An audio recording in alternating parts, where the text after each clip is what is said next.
Welcome to episode 35 of Fizzy's Wacky World of Wrestling. My name is William Fizzpatrick, and happy day after Thanksgiving, folks. Yes, folks, we are here back after a week break from podcasting because last week both me and my usual co-host Sal Cusimano were both under the weather with various different ailments. My voice was not at 100% last week, and I needed the time off to, recharge my voice. And, of course, because of the oncoming Thanksgiving holiday weekend, we both originally decided that we were going to take 2 weeks off.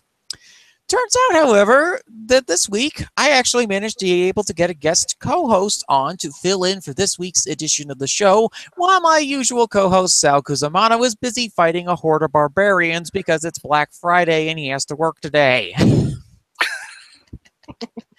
So today's guest host is the co-host of the Shootin-Da-Breeze podcast with Taker's Minion. It is Mr. Dr. Senju, MDS. Yes. Hello. Good evening from the eastern side of Asia. Mm-hmm. So good evening. So how are you, sir? Good sir. Oh, I'm doing really well. I'm feeling a lot better than I was last week, and we have ourselves here a jam-packed show today, folks, because we had to skip a week of wrestling, so we have to now cover a lot of stuff. This is going to be yet another medley show, and this is also our 35th episode of the podcast. Congratulations. Yay. 28 overall for this year. We are 2 episodes away from making it to 30 episodes of this revived edition of the podcast that started in April of 2017. Quick programming note, folks. We might be a bit sporadic in the month of December because of the holidays and Sal's work and school schedule. We will keep you posted and updated on our Twitter page. Yeah, my Twitter page is at Fizzpatrick14. His is at Kuzmano_Sal. We'll make sure to keep you updated as we get through the weeks that lead up to the Christmas holiday season. Christmas Ava Marie and Christmas Eva Marie Day. What the? One of these days, you need to explain yourself. What is this? What are these days? These are a lot of days that I need to catch up on. It's basically Christmas Eve and Christmas Day, but under Christmas Eva Marie and Christmas Eva Marie Day. All right. We're still talking about Eva Marie, even though she's out from the business. Mm-hmm. Well, These jokes were established a few years ago, so... Okay. Now I know where the wackiness comes from. Oh, yes. Usually I am the one that's... usually Sal is the one that talks about the various different aspects of professional wrestling and sometimes goes on into epic rants of epicness. I'm usually the one that's a bit more restrained, yet insane in some regards, or sane, if you prefer. And MDS is the one that usually is with Taker. Yes. Happy days whenever I have to control the old guy. Mm-hmm. I mean, the guy shoots a lot of tangents, but then again, I'm very much happy enough to provide myself with my own tangents. So, we have a crazy, crazy show. Yep, we have a crazy show, folks, and thank you once again for tuning in on this Black Friday day while you're busy, engaging the horde of barbarians for Christmas holiday shopping supplies at discounted prices.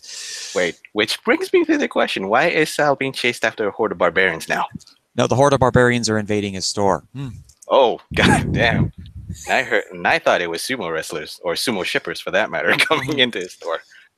No, but we are going to be talking about sumo wrestling on the first of today's 2 Donner Party of Pro Wrestling segments. Yes, the Donner Party segments are making a comeback today, folks, after having been absent for a while. I think actually only 2 shows. But we didn't have any real Donner Party incidents to talk about. 2 different promotions decided to do that. The JSA, Japanese Sumo Association, and ICW in Scotland. This is their second time that they've shown up in the Donner Party list, by the way. But first, we'll get to the sumo wrestlers. Yes. Before the Kyushu Bash show started, a majority of the Mongolian sumo wrestlers decided to have a get-together at one of the official get-together events at the city that was hosting this Bash show, which is Kyushu. Apparently, there was a drunken brawl between Takanoa and Yokozuna Hamarufuji, which ended with somebody smashing a beer canister at Takanoa's head. It's That either somebody being Yokozuna Haruma Fuji, who was the winner of the last Basho. Apparently, other wrestlers were involved. Hakuho tried to break up the fight. Tenaro Fuji was also involved and may have potentially injured his arm in the brawl. Yeah, this is yet another day and yet another sumo scandal, and it's only a Friday. Now, huh. overall, the pieces in place are Yokozuna Haruma Fuji from the Ishigama stable. We have Yagishira ranked 7 Takanoiwa from the Takanohana stable, or Yep. Ichiman of wrestlers. And this case is going to be resolved at the end of the sumo tournament. We are only at day 13 of the Basho, 2 days left, and then the Japanese Sumo Association and the Kyokai will decide what happens to Haruma Fuji. Needless to say, there's a lot of chaos here. So I'm going to get the general... Now, MDS is not a particularly big sumo fan, but I want to Yep. get his general opinion on this whole scandal and how it has affected over in his area, which is the land of rising sun, Japan. I mean, sure. This is basically it's just like your regular scandal back in the States, like your standard American Football Association, and with alleged abuse and drug use or whatnot, or concussion and CTE scandals and whatnot. The only thing different is that this whole thing has a lot more precedence and a lot more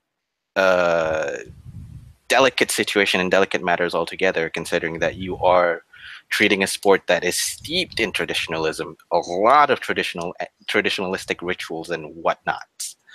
Of course, people are going to talk huge about it, considering that these are the two biggest stables and two biggest sumo wrestlers that are on the biggest stables that are on that they have.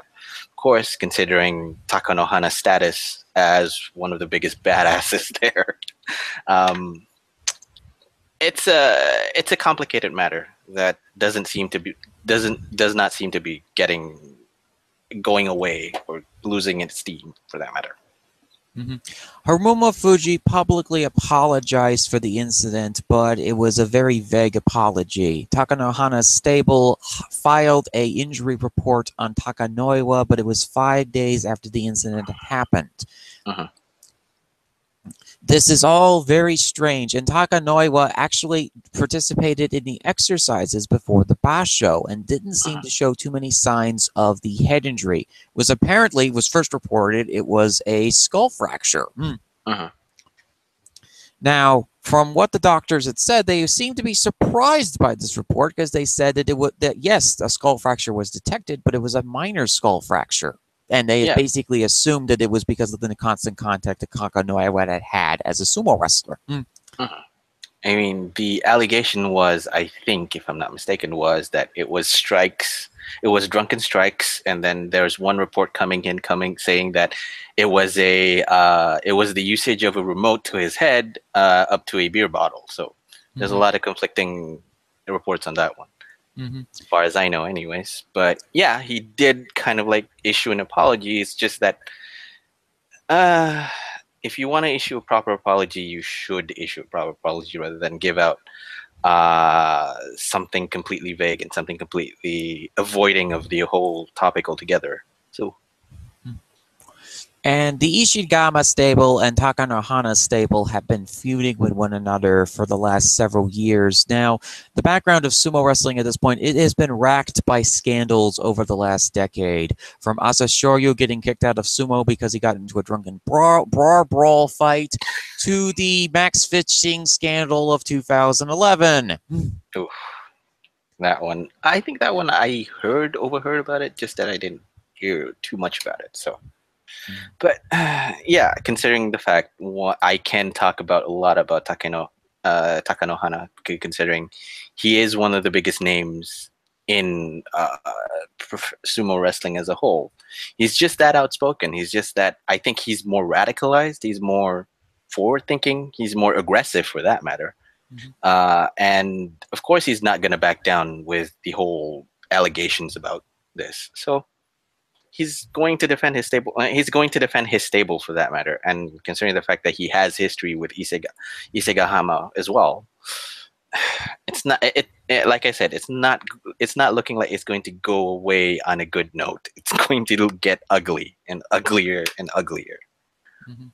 Now, interestingly, I saw on Twitter that Chris Harrington, aka Mookie Aganya of the WrestleNomics Radio podcast, seemed to think that if Haruna Fuji gets expelled by the Japanese Sumo Association from his Yokozuna rank, that he would end up as in professional wrestling. The big problem I would have with that is that if Haruma Fuji was a Japanese Yokozuna, he would have no problem transitioning over to professional wrestling. He might have to wait a little bit for the heat to die down, or he could make the heat turn into heel heat and become a massive evil heel wrestler. The difference in this situation is that Haruma Fuji is one of 3 Mongolian Yokozuna.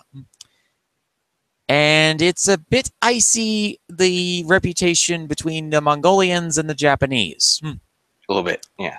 Yeah. And the Japanese have not been particularly happy about the Mongolian invasion that has been happening since the early 2000s in the top ranks of sumo. Yep. Because back then, you only hear Akebono. Now you hear people like him coming in. There's a lot more Mongolians coming into the sumo business. And again, in a sport steeped with traditionalism and a sports steeped with a lot of proper ways to handle it, the Japanese aren't really liking it. They're not really liking when they say, "Oh, he looks Japanese," but then again, "Oh, he's Mongolian." No, you're not. You're no Japanese. You're not supposed to sumo wrestle. And yet again, these guys are proving that they're better than the Japanese by a few margins or so. The last Yokozuna that was promoted that was Japanese before Kasuna Sato got promoted this year was Wakano Hana in 1999. And that's a long time ago, my friend. If we're talking about the Hanas as far as wrestlers go, yes, his brother got promoted as Yokozuna. It's a situation right now that I don't think New Japan touches him with a 50-foot pole because they want to make sure that they don't get into trouble with their sponsors because they're having national expansion at this point and they need all this cash flow that they can get from their corporate Japanese sponsors.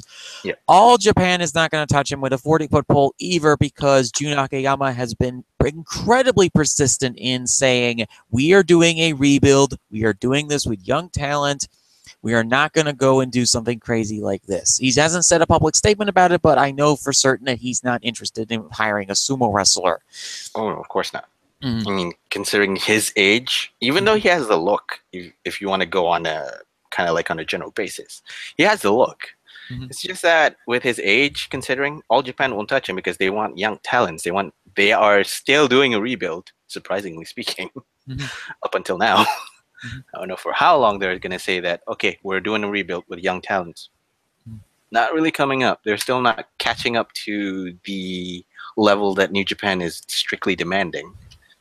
And New Japan, of course, you and I both know that New Japan is more stringent in how they pick their talents, considering the fact that the head of that, Gedo, doesn't really will not really pick someone like Haruma Fuji coming in. So yeah, I mean they've already had their fill of sumo wrestlers. They had Akebono on their roster for a little bit. All Japan also had Akebono on their roster as well. I think that if a sumo wrestler is going to be hired by one of these companies, it's going to be either Big Japan Pro Wrestling because Ryota Hama's on their roster, and he might be able to convince the staff to hire Haruma Fuji to booster their ranks in the Japanese independent scene. There's always Crazy Inoki and his Inoki Genome Federation. He always likes taking chances on sumo wrestlers. Well, who doesn't know him? He actually likes taking chances a lot. Yeah. He loves taking big risks. Somehow his risk doesn't really come into big gains, but he still takes them. I mean, he has a roster full of mixed martial artists and ex-WWE wrestlers like Vladimir Kozlov. Oh, yes. Who doesn't remember Vladimir Kozlov? But he's doing well. I think he's doing well in Genome. So yeah, not gonna knock on him. He's doing actually quite well. So and there's also Akebono's own promotion, as well as he could probably get advice from Junichiro Tenaru and Tenaru Project, which is currently on hiatus at this point because Tenaru retired. But if he ever need, if like Haruma Fuji's got options, he also got options in Mongolia as well. Not as a wrestler, but as a former Yokozuna, could get himself into the real estate development, which is pretty big over there. He could join Asashoryu in his business ventures. I mean, it's not really. It's not. Even if he gets suspended, or even if he gets pulled out by the Japanese Sumo Association, it's not like his options aren't closed for him in Japan. There are a few options. If he wants to go back to Mongolia, he can. He can make a name as a, like you said, he can make a name as a sports personality who has been in Japan, who has been in the sumo business, in the sumo wrestling business. He'll be fine. It's just that it just depends on where he wants to take his butt next. So.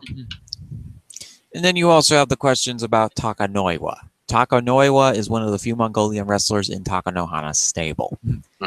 And we have to wonder exactly what his future is going to be with the Sumo Association as well. I know that they're not going to do anything to him, but at the same time, he's just made himself a massive target with a bunch of angry sumo wrestlers for causing yet another scandal and controversy, not just the Yokozuna, as well as, well, we also have to talk about the other incident that happened during the Kyushu Basho.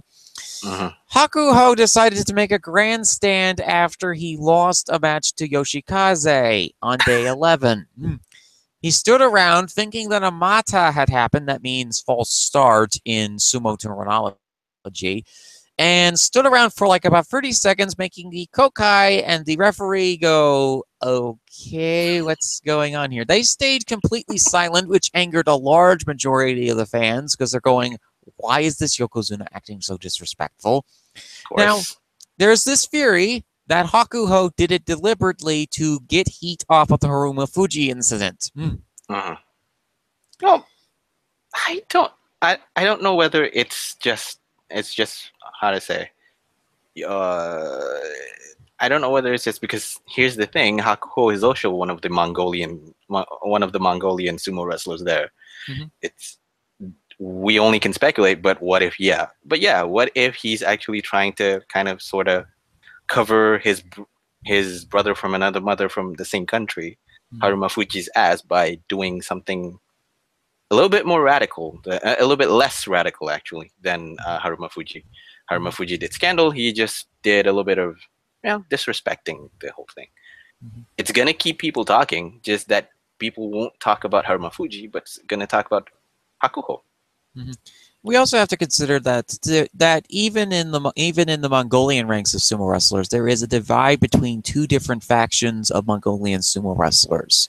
There are those with Haruma Fuji and Hakuho, and then there are those who are led by Kakuryu, who has been injured and is out for this basho, and will most likely make the New Year's basho if he doesn't retire first.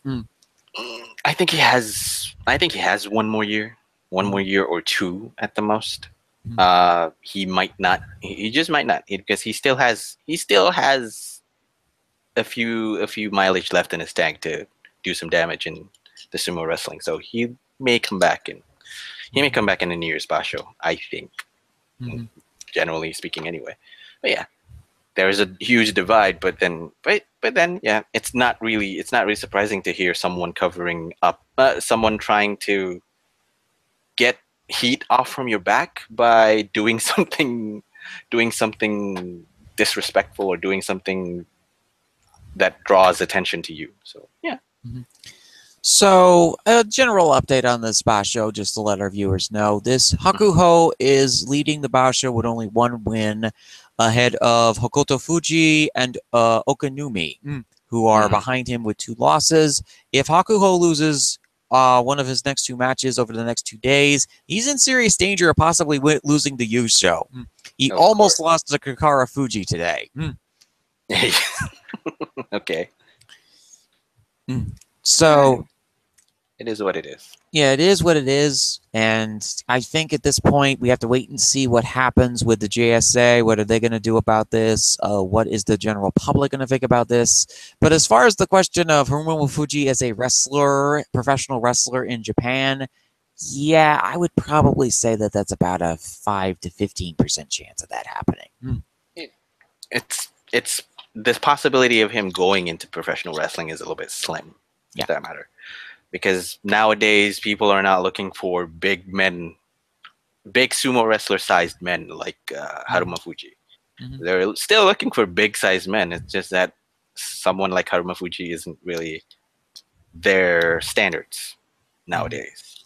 Back then, it may have been, but nowadays, especially with his nationality, no. Mm-hmm. Yeah, I think New Japan is still recovering from the Blue Wolf debacle. Yep. They're still trying to get themselves clear off of that debacle for what seems forever, I think. So Yeah, for those who don't know, Blue Wolf was a former sumo wrestler who was Mongolian, I believe, and he was a masked wrestler in New Japan in the early 2000s, and he didn't really work out all that well. He was an undercard wrestler who didn't get over with the audience. of course. And his attitude really didn't go well with other people. Apparently, allegedly as well. Yeah. Needless to say, not even mentioning Koji Katana, who's another guy who's dismissed Yokozuna. Oh no. Now, why the hell do you bring up all these names? Because I do my research, man. There's a lot of people that are coming. Okay. For those who don't know, that Koji Katano used to be a Yokozuna in the mid-1980s who was dismissed after allegedly getting into a fight with his stable master. That was in 1985 to 87. Yeah, that was a long time ago. I think even before I was born. Although I think my dad still keeps a news clipping on that one. People are still talking about that because it's a huge thing. It's a huge thing to besmirch your name on the Grand Sumo Wrestling Tournament. Huge thing. Yeah, it's a huge thing. Yeah, it's a very huge thing. It's a very huge story. It's even reached the shores of America. The stories that have come out about it, admittedly poorly worded articles which talk about the various different sumo scandals that don't really seem to understand what this is, which is Haruma Fuji, beer bottle, hit somebody over the head. Guy went to the hospital. Allegedly beer bottle. People are arguing that. Yeah, allegedly beer bottle. Someone went to the hospital. Then came back, looked perfectly fine. 5 days later, injury report and police report comes in. Chaos. You're fine the first day, and then the next few days afterwards, you're gonna launch a report. Very fishy. You're just gonna drag it. I don't know whether the one week that professional sumo has managed to out crazy professional wrestling. Actually, that's quite true. Somehow the craziness has affected professional sumo wrestling now. What has happened? I don't. On a plain level of note, I don't know whether that would be under Haruma Fuji or even Takanoi was own volition as to they wanted to bring up the report or that, because these two stable masters behind it are very hateful towards each other. Of course, there's some bad blood between them. And even though their understudies or even their students are not going to say that, okay, I think we're going to leave it as it is. No, we're not leaving it as it is. We're going to report, even though you got hit by an ice pick or ashtray or microphone or karaoke remote control, we're going to say you're going to be hit by a beer bottle and then report it as one such big deal and then carry it over to professional sumo wrestling. And I think by that pace, don't be surprised if suddenly professional sumo wrestling has a bad blood tournament just to prove who's right on this matter. Yeah, for those who don't know about the Ishigama stable, it's a very old stable. It's a long, the person himself, he is legendary considering he started back in 1981 and then reached Yokozuna in 1990. Yeah. And that's the thing with these two, Ashafuji and Takanohana. Asafuji was a Yokozuna in the 1980s.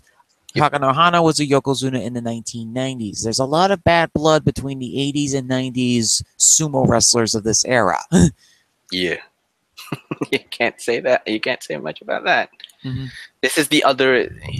Him, Asahi Fuji is still retaining his traditionalistic values. He still thinks it as an honor, as a privilege to keep it that way. Mm-hmm. While Takanohana likes to make a radical change about it. You need to modernize the whole thing just to make it look better in the grand scheme of sumo wrestling as it is. His outlook on it doesn't really gel well with people that are still under tons of respect and tons of traditional values and all that, especially with Asahi Fuji. So that's where the clashes of thoughts come to fruition. Mm-hmm. And now we turn from looking at a scandal in the East to a scandal in the West. Are we sure we're going to go there now? Oh, yes, we're going to go there now. I have been waiting enraged for weeks to talk about this one. Oh, boy. Okay. Insane Championship Wrestling of Scotland has already made the Donner Party a pro wrestling list once for their antics with Bram, which involved an assault of a stagehand, which led to severe facial injuries for that particular individual as they were trying to make a kayfabe. Turns out Bram can't pull his punches and punch the guy for real. Yeah, that didn't work out too well, so they decided, well, let's double down on the crazy. Let's double down on the insanity of this domestic wife-beating abuser and push him up to the top of our card. Let's begin and talk about this odyssey of insanity that is Bram and anything involving this guy. For those who don't know, Bram, a.k.a. Kenneth Cameron, a.k.a. Thomas Lannister, is a guy that's, well... Correction, Latimer. Thomas Latimer. Yeah. He has a long history. First, he punched a cop. Then he got into multiple incidents with domestic violence involving women. Mm-hmm. 3 notable incidents at this point. Then there was the time he got permanently suspended from Pro Wrestling Nova for deciding to take a picture of himself and posted on his Twitter account of him sitting inside a Japanese freezer after he had vandalized it. Why did you vandalize something? Now, for those who don't know about vandalization in Japan, it is a pretty big offense. You either get fined, or you get jailed, or you get both. Mm-hmm. Yeah, Japan does not tolerate roughy hooligans, as you might have noticed. If you have ever watched a Japanese anime before, they do not like hooliganism. No. Even though you kind of like popularize it in some certain amounts of media and product. No, we don't. Mm-hmm. You only promote that just to get it out of the system. Mm-hmm. So while the Japanese authorities mistake Bram for a Japanese Boratsu gang, which basically means motorcycle gang in Japan. Of course.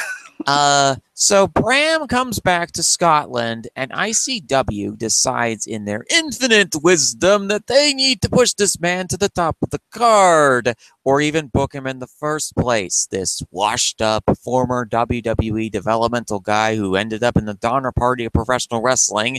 Even the Donner Party of pro wrestling didn't want them. Of course, they basically thought that they only needed 1 domestic abuser on their roster per franchise, I guess, because ADR's still there.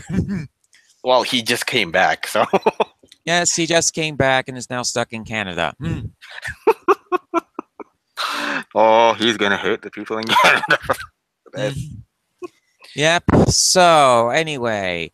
They decided that they were going to create this crazy scheme to rehabilitate Bram's image, despite the fact that the guy has got 3 domestic violence allegations. Yes, 1 of them was dropped. I don't care. Mother used to prosecute domestic abusers when she was a therapist with a PhD to her name. That logic ain't gonna fly past me. Oh, here we go. Right. Ah, yes, most people are used to my co-host going on incredible angry rants. They're not used to me going enraged mode, unless there's certain times, but here we go, kids. Okay. They decided in this insane, wonderful scheme of theirs that they were going to drag Flash Morgan Webster into this whole debacle. Oh man. Hey, Flash, you want to do a podcast with Thomas? Not ask any hard-hitting questions about his domestic abuse issues? Have Bram be such a big idiot as to openly admit that, oh, well, if I wasn't this, I would have killed her. Oh no. Yes. Flash Morgan Webster didn't hit any hard-hitting questions. Not only that, you allow a domestic abuser, a person with a criminal record, to publicly speak on your podcast. How much of an idiot do you have to be to remotely do that? You never give the abuser time to speak to their own defense and not inform the victims that this might be happening. The victims are the people who should be getting the time to speak, if they even want to. Most victims do not want to talk about the offenses until trial, or have given advice by their lawyers to not speak about the incident, or are trying to move on and are trying to do therapy because of their experiences with domestic violence. Why did you think that this was a good idea? Why did your idiot mates think that this was a good idea for you to even remotely do this? The backlash for this has been severe. This might affect Morgan Webster's bookings in America. It's gotten to that point. Number one. And even if you want to talk about, if you want to skip the whole Flash Morgan debacle, it's going to affect ICW as a whole as well. They just had their biggest draw on this last show, 40,000. But this is going to severely hurt them in the reputation department. And that's not even getting into the other issue here. When they did the main event angle, they did a battle royale angle for the #1 contendership for the ICW championship. Well, they decided to double down on the crazy. Bram won the battle royale with assistance from Session Moth Marfa.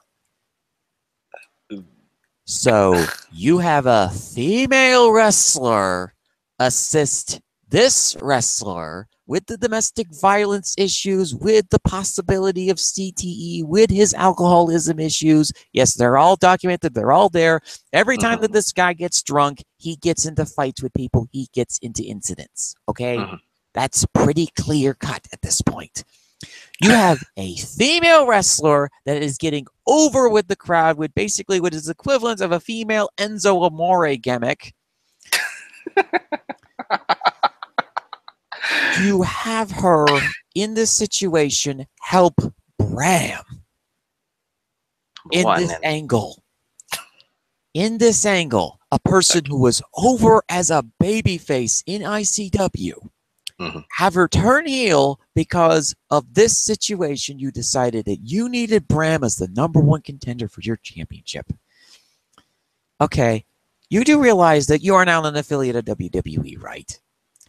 If Bram screws up, and I get it. I get that you're all paranoid. I get that these Scottish gangsters are paranoid about the fact that if WWE decides to start raiding their coffers and has some other wrestlers sign with their promotion, they needed a regional champion, one that WWE wouldn't touch with a 1,000-foot full pole. And you pick Bram. You pick Bram, of all wrestlers, to do this angle with. I don't watch ICW on the regular, folks. I should mention that as well. But this has turned me away from their product completely. I want British wrestling as a whole to succeed. Of course.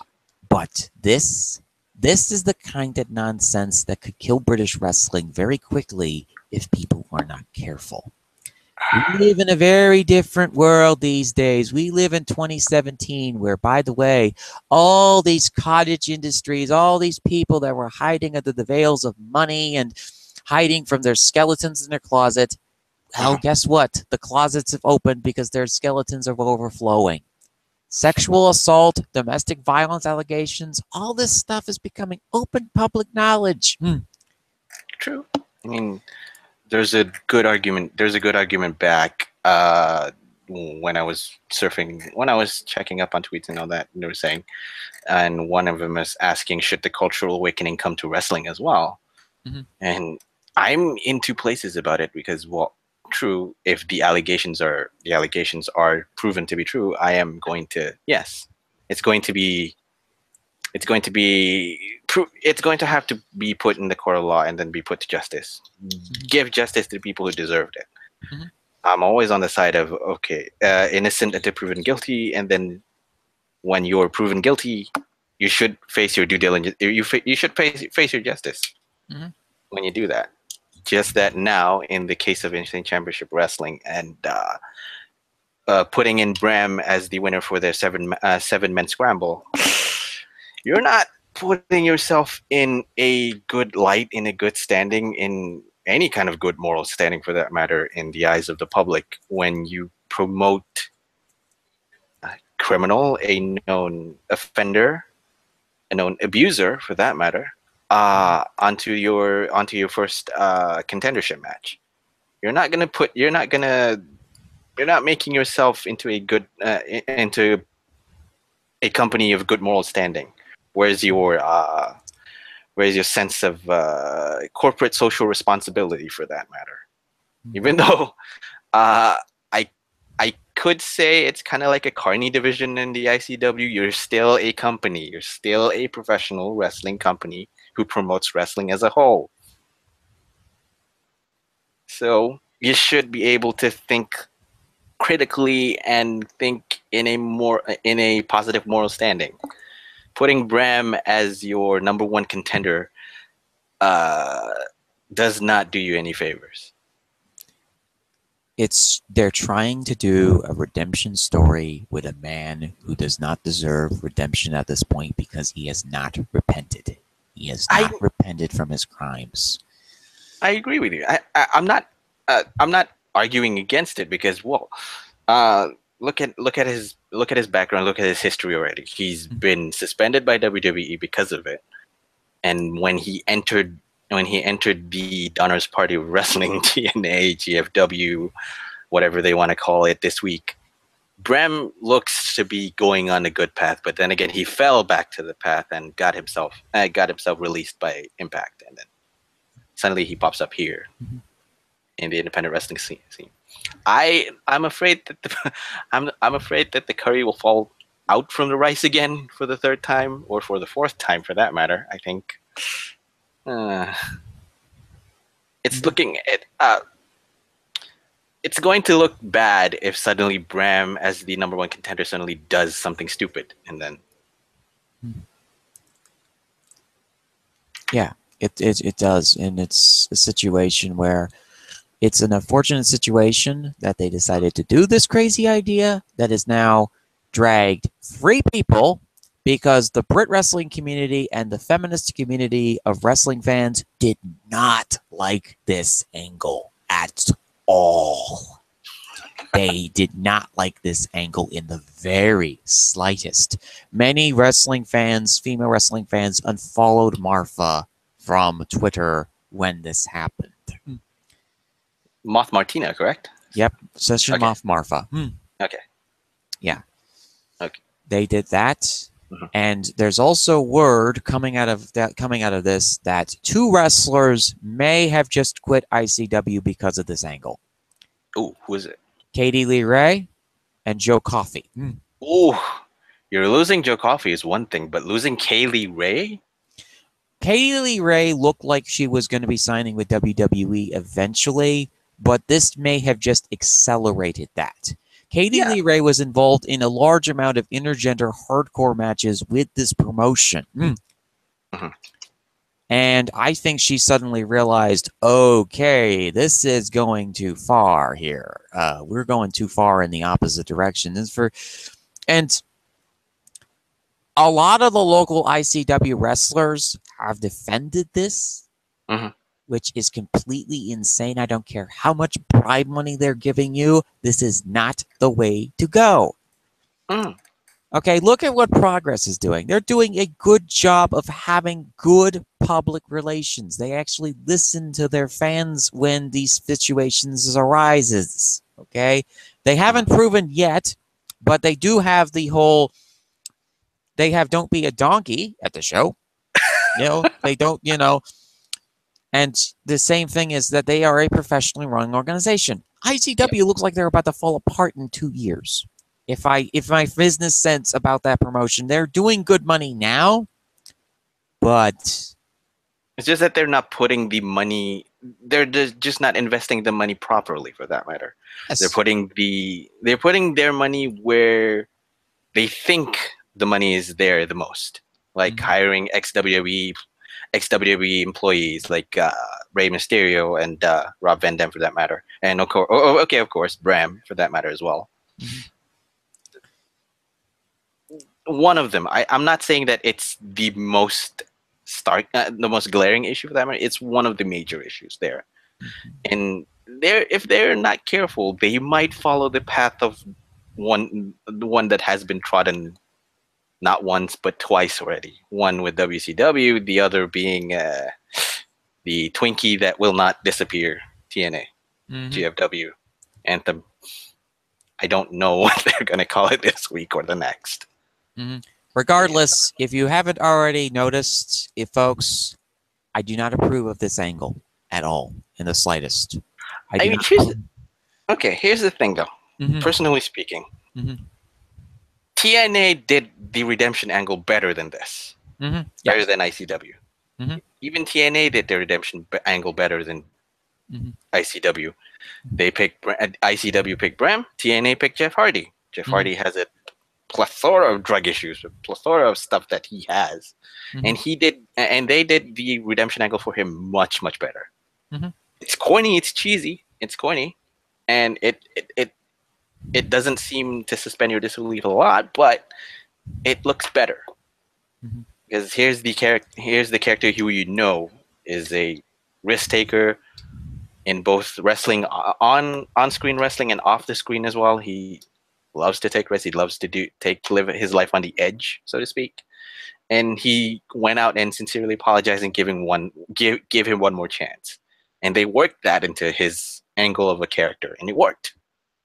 Here, ICW, I don't know whether I want to start ranting at you promoting a criminal as the #1 contender. Of course, again, yes, TNA is slowly promoting an asshole of a wrestler in the form of Alberto Del Patron. But that's just starting back again. So I'm not gonna touch that. That's a Wednesday for TNA. That's a Wednesday for them. Yeah. I don't know. I feel like history is gonna repeat itself for the third time with another company. If this goes to sort, based from what little I know and what little I garnered. Because look, I'm an outsider in all this. Okay, I'm not as connected in the Brit wrestling scene as I am with just looking at the American independent scene and just American wrestling in general. But from when I look at this, you have the biggest promotion in Scotland shooting themselves in the foot and cutting their head off with a claymore. Just as they're getting out of the gate with their WWE affiliation. Okay. Now, when did they get their affiliation again? They got their affiliation last year.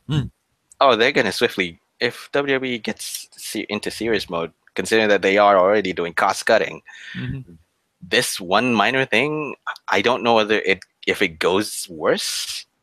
I don't think WWE is not afraid of cutting them off even after 1 year. You fought because you had this WWE affiliation that this angle would work for you, that this would be something that you could benefit from. But no. Of course not. Anyone with common sense would be thinking, what in the world?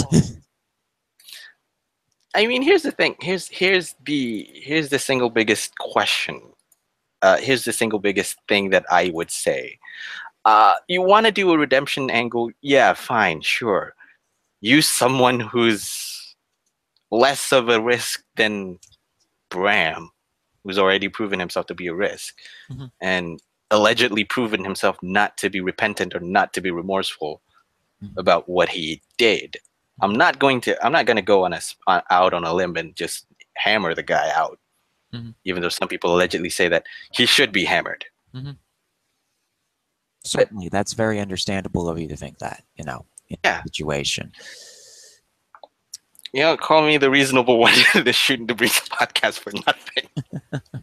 But regardless, we are incredibly supportive of those who have gone through the horrible process that is domestic violence, rape, sexual assault, all of the above of those things. And we do feel we do have incredible sympathy for you folks in the situation. And we certainly do hope that this situation does improve. And I mean, New Japan right now, they're going to have to deal with a bit of controversy.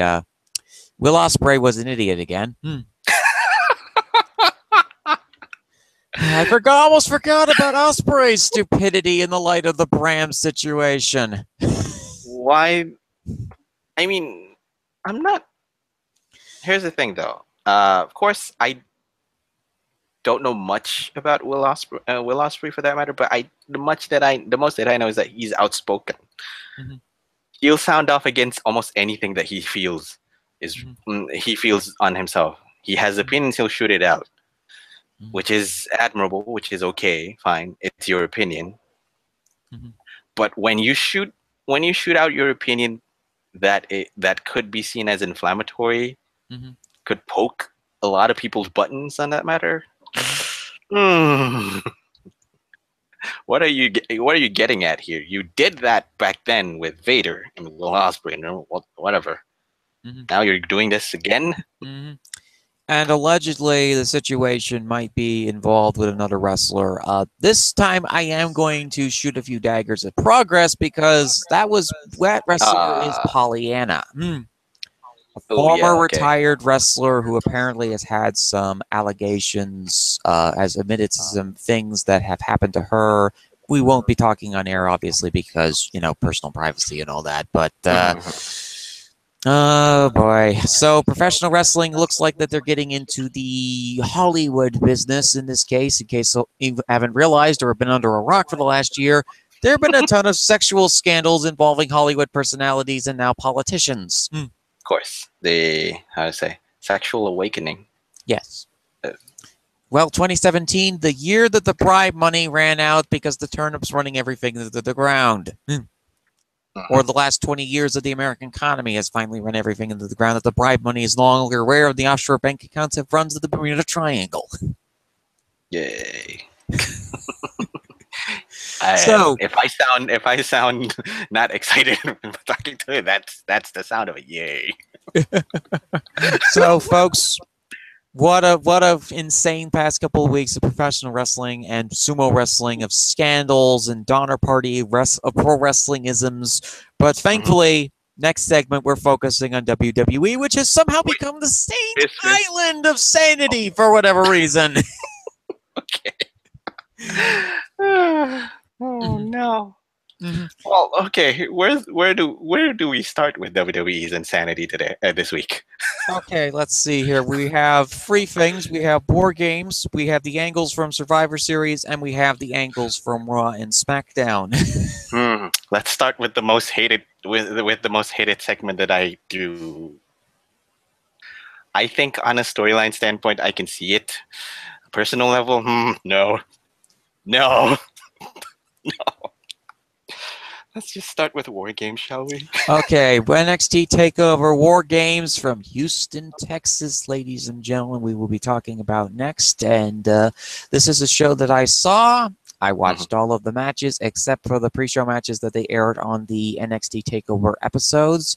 I'm not as into NXT as some other individuals are, primarily because of the fact that I still get that strange vibe that I'm looking over my shoulder at this point right now, and I see a yellow-wearing cultist with a dagger. I have complained about the Cult of Full Sail and NXT in general, and Hunter and his ways of running this franchise into the ground like a general manager of a sports team. But I complained last time that he overfilled his coffers with every wrestler known to mankind. Oh, no. And this is the result. Five matches on this card. Yeah. No. Oh, crap.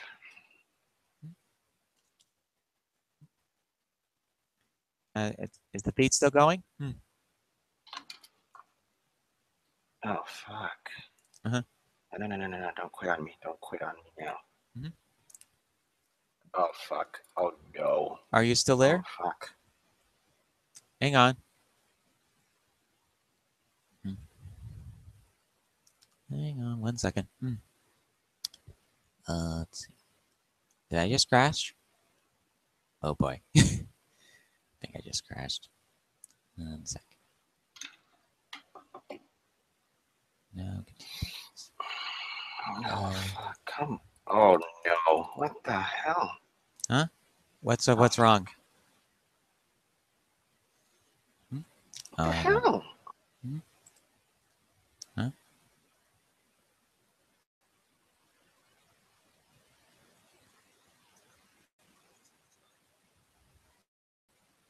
Huh? Are you still there?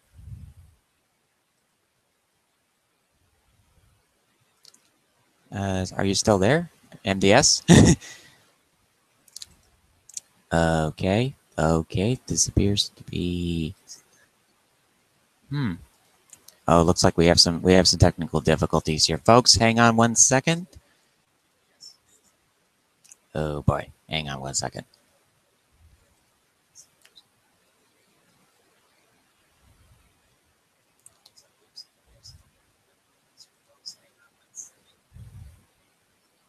Looks like that MDS might have just crashed out of the system. Hang on.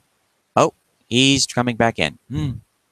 Okay, I thought it was on my end there for a second, folks. Okay. Okay. Hello? Okay, you back in? Yep, I am back in. I'm sorry, guys. Suddenly, I dropped off. Oh dear. Oh dear. Okay, no problem. Yeah. I mean, okay. Where were we until we were dropped off? Okay, we were going to talk about the NXT Takeover show. That would be Takeover War Games from Houston, Texans. Okay. Sorry about the technical difficulties, ladies and gentlemen. We just had a little bit of a freeze out there on MDS's end. I thought it was on my end at first because I had crashes happen to me before. It's on my end, I think. Okay. I just reset the whole thing quickly as again. Okay, coolness. So, yep. We are back here, folks, on Fizzy's Wacky World of Wrestling, and we'll be talking about the 5 matches that were on the NXT Takeover show. Great. Great. The more I drag on, the more we drag along with War Games, the less I'll be pleased. But well. So let's start with the car crash match that was Lars Sullivan versus Cassius Ohno. Well, where do we start from there? I mean, okay. Let's be real. People, the internet wrestling community as a whole, still pines for the day when Chris Hero will come back from his relative obscurity, for that matter, I think. But we won't see that version of Chris Hero, who's the independent darling that we adored so much, come back to NXT and resume his path like as so. But nowadays we're gonna see a sort of like a gatekeeper role or a carpenter role, as Taker's Mania would love to call it. He's that. He's the one. He's the locker room leader. He's the person who people will look up to, considering his experience back in the independent scene. So, and putting Lars over, I think it's fine. The match itself is decent enough, serviceable, without going too much into nitpicks about it. So, yeah,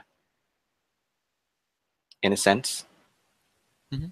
Yeah, I thought that this match was a surprisingly decent opening match as Mhm. far as these two wrestlers are concerned. Look, I've never been really all that high on Chris Hero. I think his great role as a gatekeeper, a destroyer of worlds, a moving blob of destruction. Mhm. You know, I've liked this current version of Chris Hero, Cassius Ohno, but at the same time, I'm not sure that they're going to push him into the division, into the top divisions just yet at this point. I mean, Agree. Chris seems pretty comfortable as a trainer. Yes, I mean, uh, people are saying that when WWE has re-signed Cassius Ohno again, he's gonna take that spot. He's gonna take the Shinsuke Nakamura spot from NXT and continue it from there. But no, we're not seeing that. We're seeing him in a more reserved role, in a more quiet kind of role. I think backstage kind of role. I think if I'll put that in perspective, yeah. Mm-hmm. And it's not wrong per se. I mean, fans would say that this sucks, seeing someone like Cassius Ohno slash Chris Hero being put in that kind of place.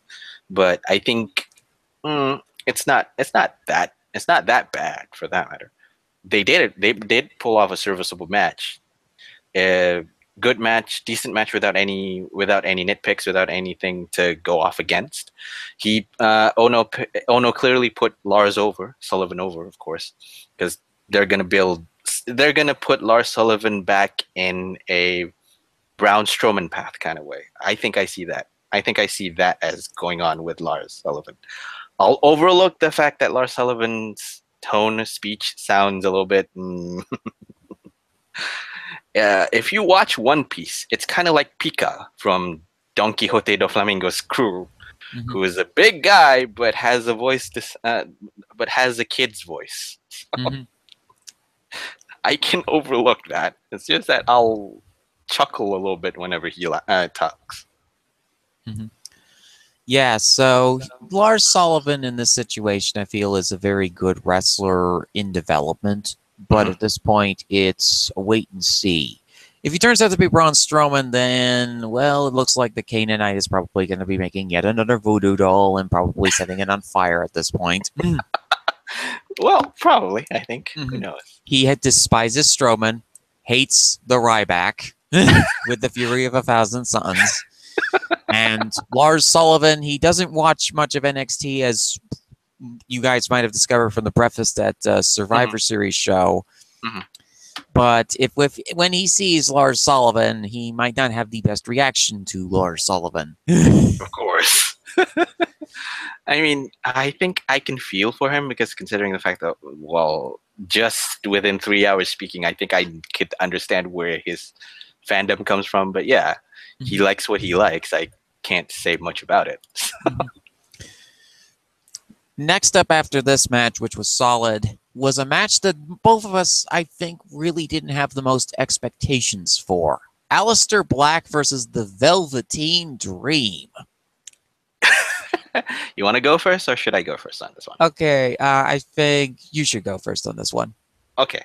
I'll agree on you up to a point because we both went into this feud with little to no expectations. For me, however, I think that the more exposure that these guys got, the more promos that these guys cut and all that, it led me, it intrigued me in a way because, okay, this is interesting. Okay, this is very interesting. Maybe they can pull off a good match. And surprisingly, they did. And I was going into War Games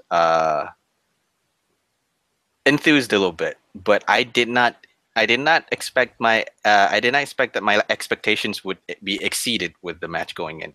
I mean, these two pulled off such a wonderful match from start to finish, and I can dare say if it wasn't for the main event, if it wasn't for the championship title match between McIntyre and Almas, this could have been my favorite match for War Games.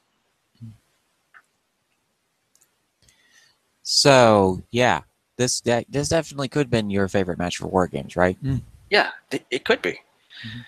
I mean, okay, I won't say that I particularly enjoyed the whole match in its entirety. It's just that it hits all the right spots for me, and it intrigued me. The storyline kept me interesting, kept me going throughout it. Even though it's simple, it's simple and it's kind of like whimsical in a sense. Someone wants the other person to recognize him, basically. Mm-hmm. That's it. And they could.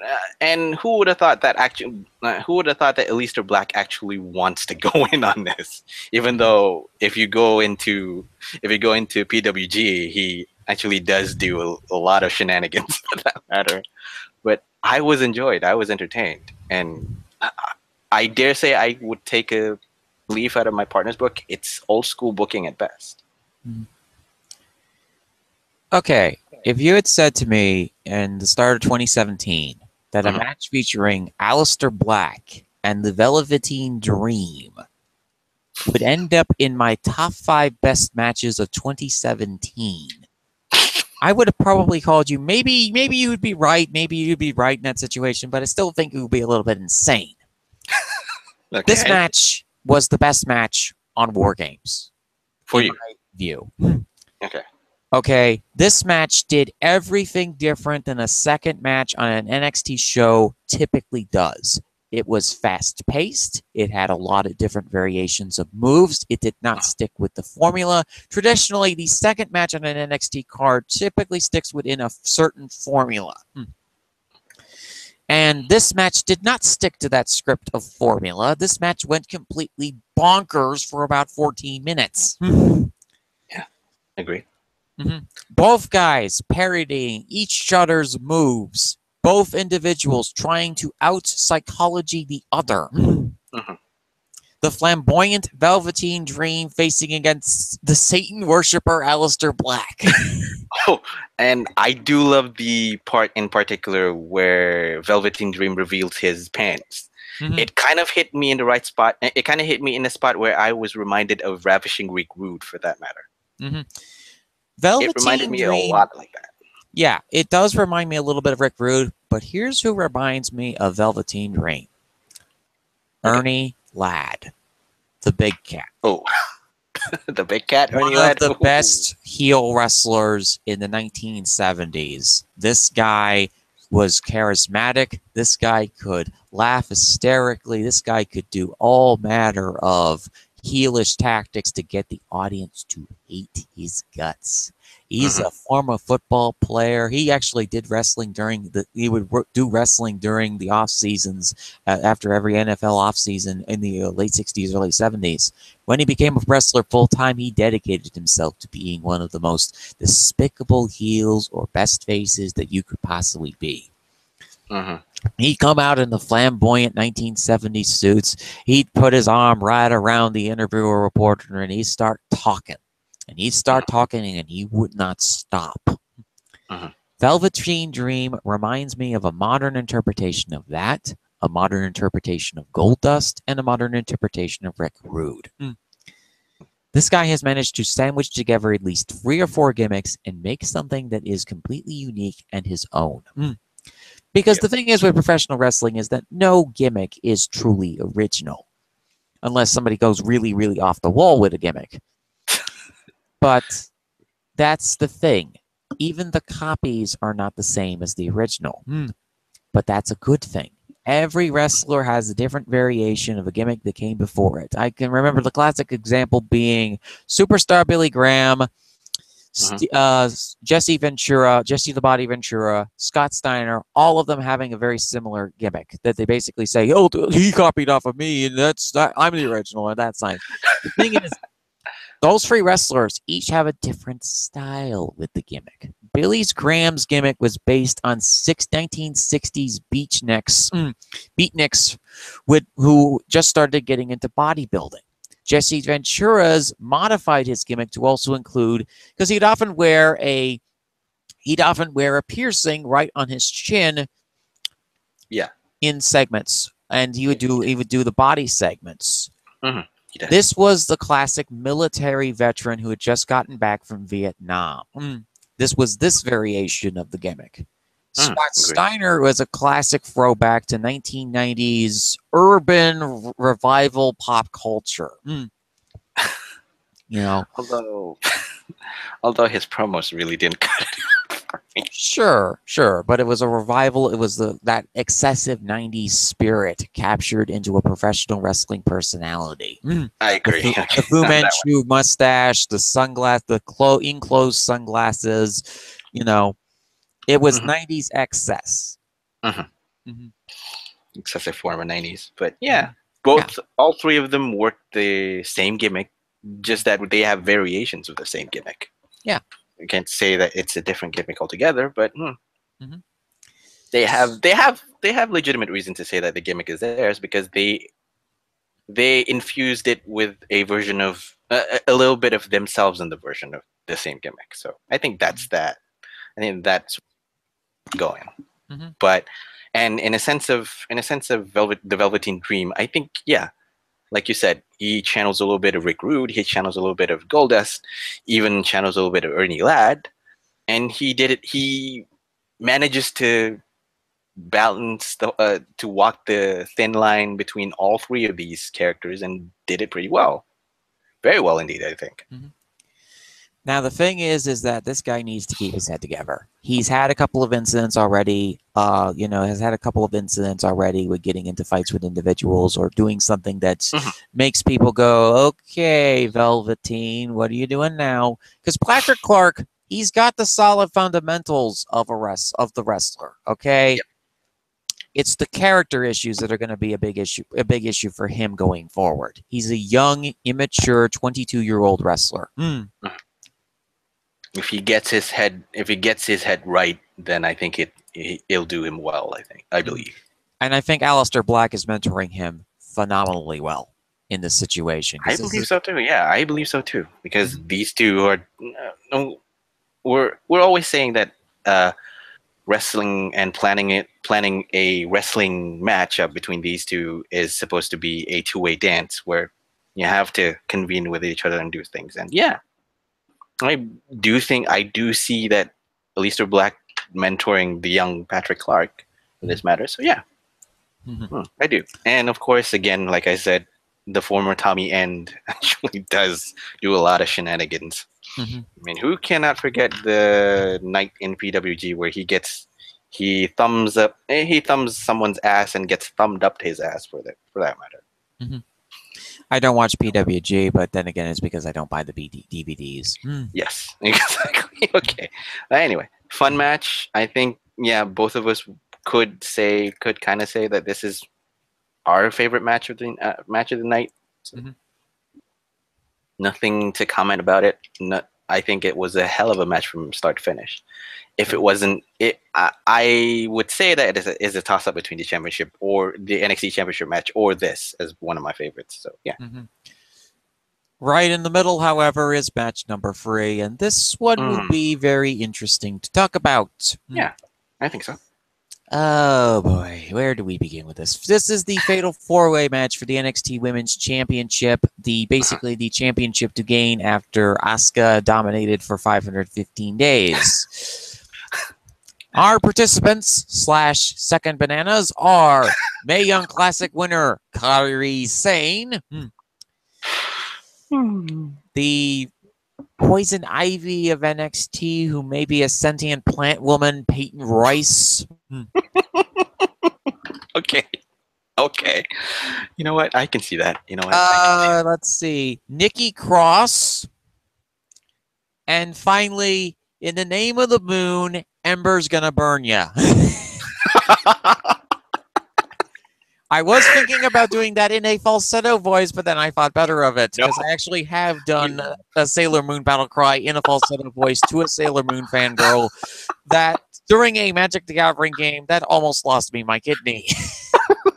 Oh God! In the name of the moon. If you guys don't know, that was from Sailor Moon. Well, an anime show featuring high school girls in sailor outfits. The bane of my very existence, because that show aired at 4 p.m. on Toonami right before reboot. Oh goodness. And I had to Okay. deal with the English dub of this Oh program, the no. English butchered version by DIC. Oh no. I've heard that it was bad. Yes, indeed, it was bad. Any, anyways, let's talk with another sailor. With another sailor who apparently is a wolf as well. So for this matter, what do Well, you think about? she looks like a character from Mortal Kombat. You know, the alternate character, copy character from Mortal Kombat. You know, Which Asuka is one? the main one, and Ember Moon is the alternate character. So you're saying that this is the alternate character of Asuka, Yeah. supposedly? Mm-hmm. Oh, okay. I Mm-hmm. could see that if Mm-hmm. she doesn't really pull out the gimmick. Okay. Think Okay. about it Anyway. for a second, man. Ember Moon has got the same theme music that Asuka has, pretty much except for certain chords on it. If you hear I them side by side, okay. I'll take a gander of it later on. mm-hmm. But yeah, they've got the same kind of entrances, the same kind of similar sort of gear Gear. to one another. Where like Ember's the battle, both of them are like just destroyer of world characters. Like whenever they're having a match with one another, I'm like, is this a match between two Ryus? I mean, the Or only basically difference this. is that Ember has the Eclipse and Asuka does the mission maneuvers. Yeah. Basically, she has the finishing maneuver, finishing move. Asuka has the submission move to finish off her opponent. But yeah. So Okay. these four participants get into this match, and well, we know who the winner is. It's Ember Moon. And the reaction that I saw from people about this match was very interesting. A lot of people didn't like the fact that Ember Moon won the title. From the crowd or from the reaction from the internet as a whole?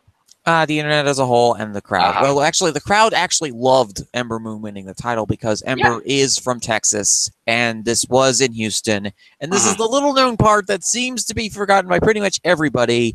Houston just had a hurricane a few months back. Which I actually did forget. I actually did forget that they had this, and now I can see that actually putting the belt on Ember Moon is a logical choice. Yeah. Ember is a local wrestler. She was in the Houston. She wrestled for so long in the Houston area. She's from Dallas, Texas, but she also went to Houston to work matches. They know her. They are very supportive of her, and this was a smart decision to put the title on Ember Moon. And I know that people are going to complain about the fact that, oh, Asuka shook her hand and Ember Moon shook her hand, but their feud was pretty much done when Asuka dropped the title. Yeah, agreed.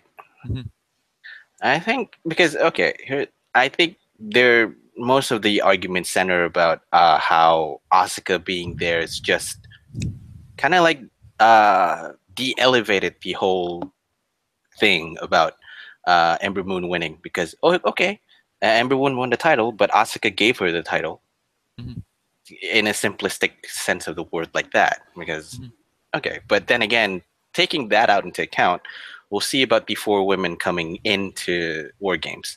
Kairi Sane just won the MYC. She's too early to pick it up. Even I can agree on that one. She's too early to win the title. She's very too early to win the title, even though she looks like she can win it. Number one. And number two, Kairi Sane looks better chasing the title. Peyton Royce, I thought initially I thought it was a shoo-in for her to win.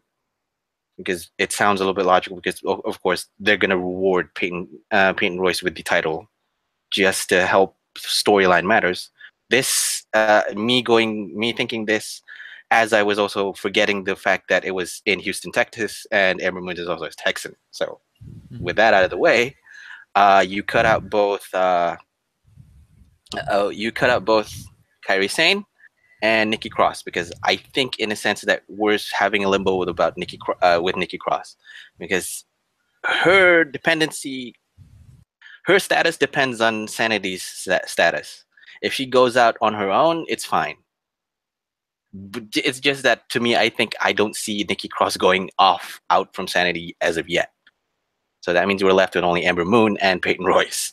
And I initially thought that Ember Moon is the outsider's chance, is the dark horse to win. So going in, I was thinking, okay, maybe Peyton or Nikki would win. Suddenly, yeah, Ember Moon won, which I was surprised at.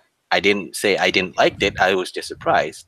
Just that when you brought the case up that it was they did it in Houston, now I remembered. Oh, okay, they did it. They did the whole War Games at Houston. So they wanted to make up for they wanted to make up for what happened at Dallas, where they didn't have Asuka drop the title to Ember. Exactly. Number one and number two. Well, with the whole bit of Texas going in, already had a huge natural disaster happening. It's a great pick me up to kind of reward one of their own with the title, and hence Ember Moon winning the title, totally logical in my eyes. So yeah.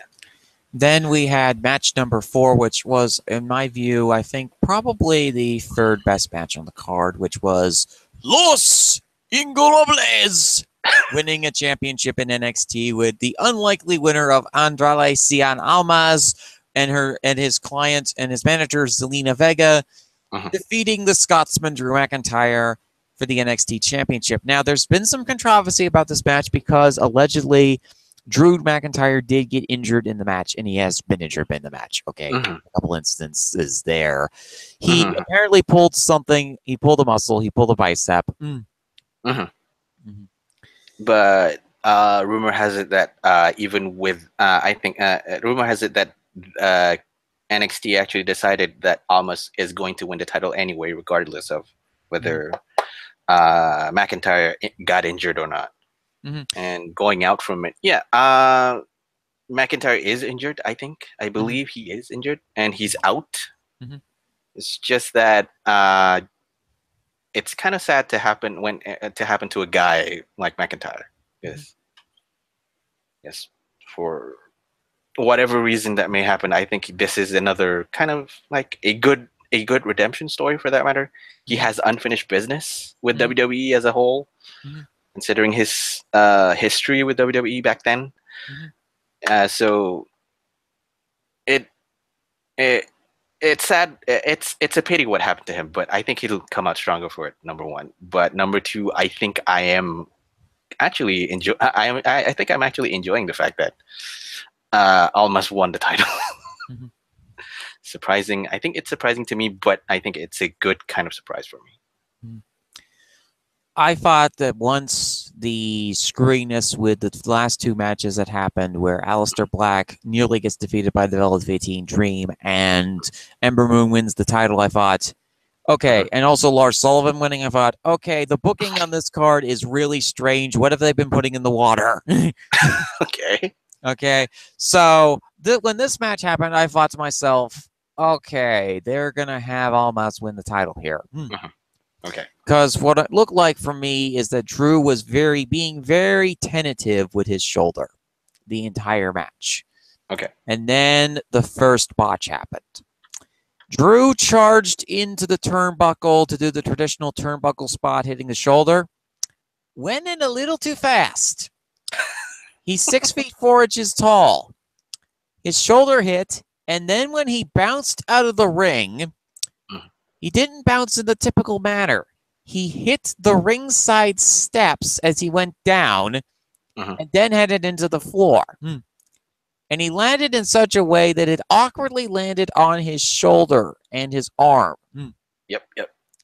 The second time, he was in a fight with Almas during one spot, and it looked as though that he accidentally ran into the ring post with his arm again. Ooh, okay. During a spot that did not seem to appeared to be planned. And then there was the finishing spot that seemed to have caused the bicep. It was a bicep injury that got him. That spot where he held it down for 5 seconds too long. Yeah, that's what caused the full extent of the injury. But it had been a progressive injury throughout the match. First hit, second hit, then this third hit. Because, well, after he sensed that, okay, I hit the shoulder, Almas went in to work on the shoulder as well. So yeah, Almas did that actually. I feel to make sure to contain the injury as best he could. number one, yeah, number one, Mhm. and as well as working the arm, working the storyline injured arm. Storyline injured arm didn't find out that he actually is injured on that arm. So you have a situation where you can make this angle work, and I think McIntyre said to him, "My arm's busted. My arm's busted." And you could see that he was talking with Almas and he was talking with Vega, and the referee also came over, and they realized that Drew was hurt, and they did the best to the best of their abilities. They made sure to make this match work, and they did. Kudos to all of them, actually, for that matter. So they did. And Zelina Vega is such a surprise. She's a former Donner Party of Pro Wrestling roster member.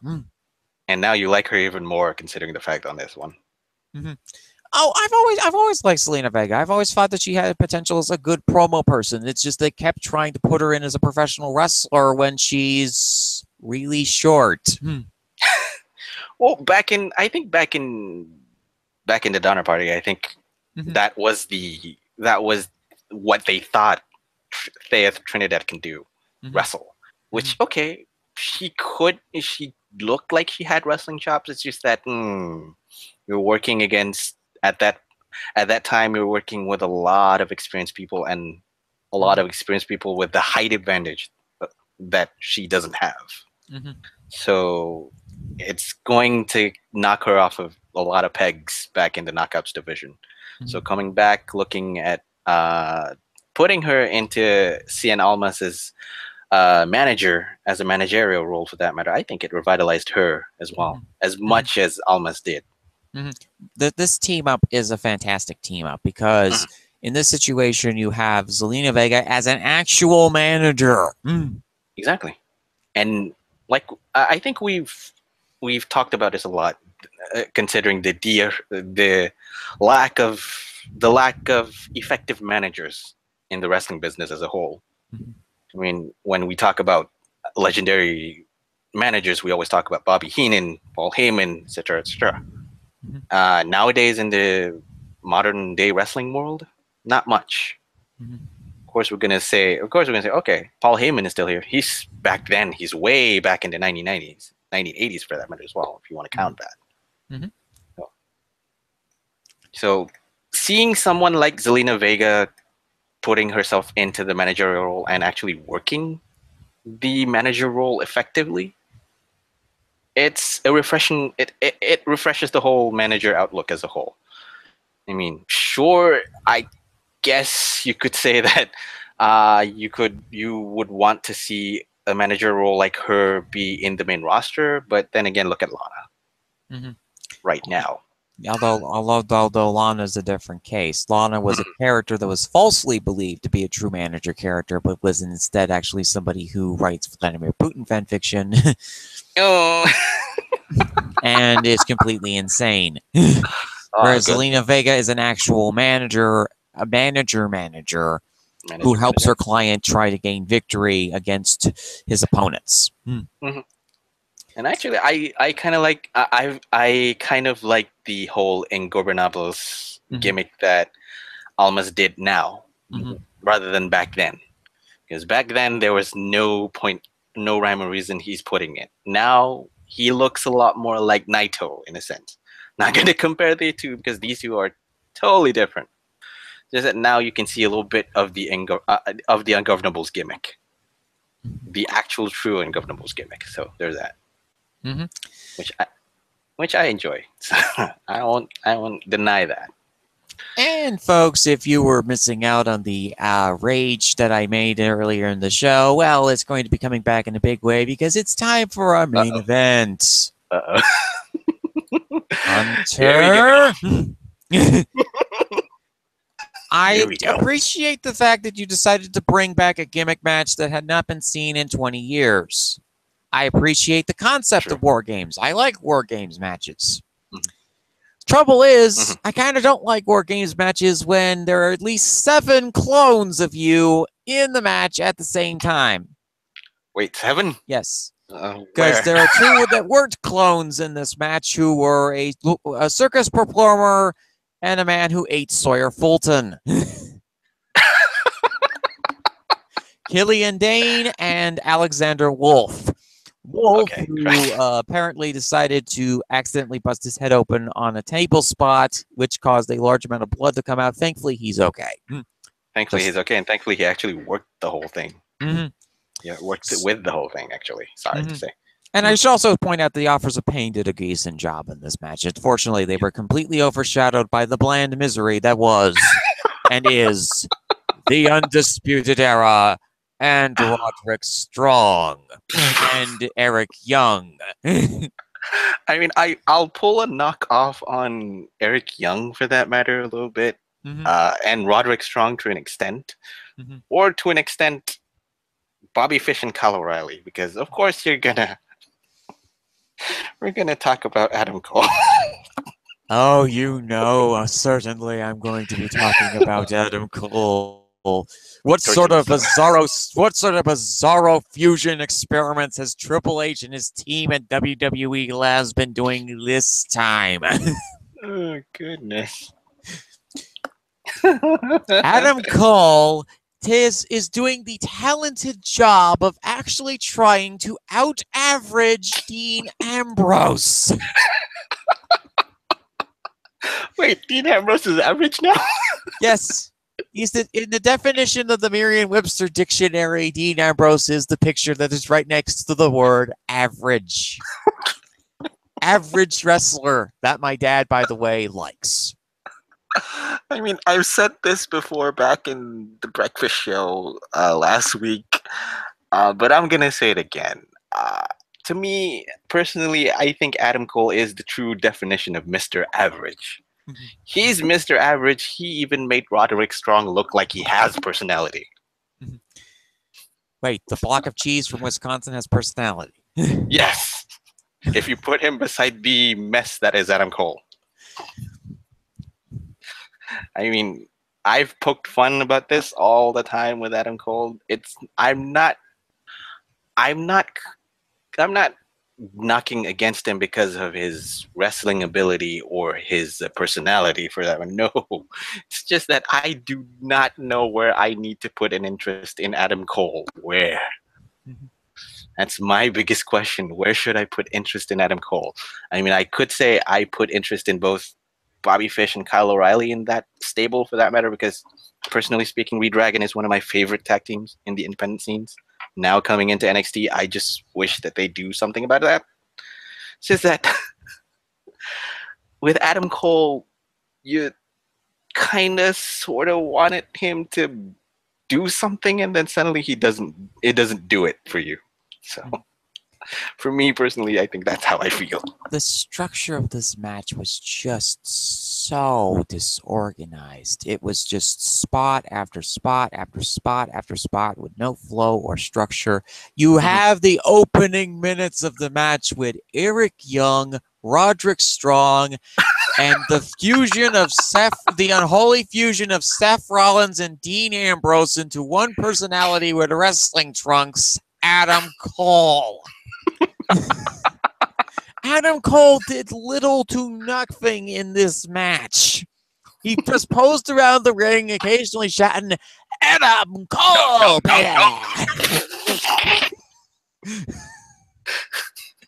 And decided that this would be the best way to make his debut in this War Games match. I think the Triple H envisioned him to be the Ric Flair in this match, where he would be doing everything under the daylights to try and get people to boo him. Wait, Ric Flair? Adam Cole? Yeah. You can look at my face right now. I'm looking sick. He looks like David Flair, for that matter, rather than Ric Flair. I know, but that's what Hunter envisions and dreams of Adam Cole being, you know, as he suddenly puts Seth Rollins' heat on slurring coals. I mean, where do you see Ric Flair and Adam Cole? Where? Under his hair? In his pants? In his trunks? No. That's the role of the Ric Flair type character, the person who's got a bloody face and is the heel on the heel side of the action that's facing against the beloved baby faces. And the Undisputed Era won this match. Like I said, back in the breakfast show. Personal opinion saying that I would love to see Authors of Pain and Roderick Strong win. Outside chance of Sanity winning as well, because that would give if Sanity won, that would give Sanity bragging rights to say that, okay, we've conquered you, we're still the tag team, we're still the NXT tag team champions for that matter. AOP and Roderick Strong, that would give a little bit more rub because, well, we've conquered two, why not we challenge more? AOP challenge Sanity back for the title. Storyline point. But again, I sounded out personal opinion. I hope that AOP Roderick Strong won. I know that in the logical sense, the most logical amount of sense whatsoever, Undisputed Era is going to win. I will not like it, and I still do not like it now. The unholy idea of Adam Cole, NXT champion, is very much a nightmarish possibility, folks. There's a reason why Ring of Honor let this guy go, and you're now going to find out that reason why they let him go. If you're still sane enough to actually watch it. Okay, the best moments in this match were Alexander Wolf's unenviable position of having a cut on his head, trying to wrestle the remaining of a match while dealing with blood loss. Yeah, basically he bled out. Basically, he bled out like a stuck pig. Kind of like when late Eddie Guerrero when that happens, or even Randy Orton for one match for that matter. And then there's Killian Dane eating a key. Oh, I mean, okay, here's the biggest question I got with that spot. He locks the cage, he takes the key, and swallows it. Didn't anyone else tell him, look up? Look up? Look up, my friend, look up! You don't have to lock the cage and swallow the key. The cage is open at the top. I mean, he could have made this a 5-star match just by eating Adam Cole, but then again, that would also solve our problems of Adam Cole being still around. Much like the recently released, aka Eaton Sawyer Fulton. Oh, eating Sawyer Fulton. Which, again, we're sorry for the loss of Sawyer Fulton to the hallowed halls of future endeavor. But I think seeing Killian Dane eat Adam Cole would be one heck of a spot. Again, we might not like it because, yeah, it's murder on the umpteenth degree. Hey, but the Lucha Underground fans would love that spot. Cannibalism is perfectly acceptable in their world. Oh, yeah. If that would work, if only WWE wants to kind of sort of like acknowledge Lucha Underground.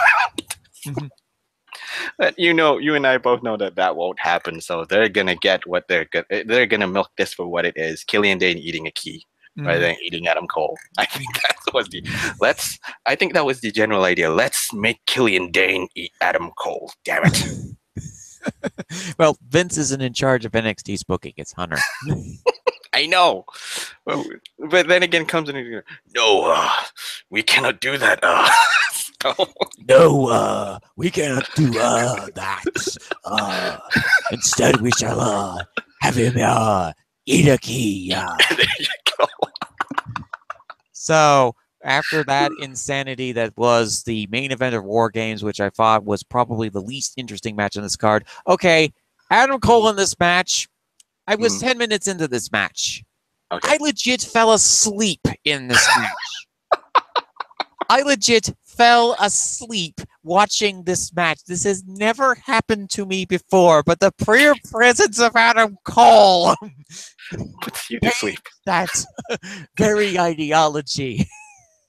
It works. It works even more effectively than a sleeping pill. The cure for insomnia is Adam Cole, baby. Oh, I'm so glad I am not.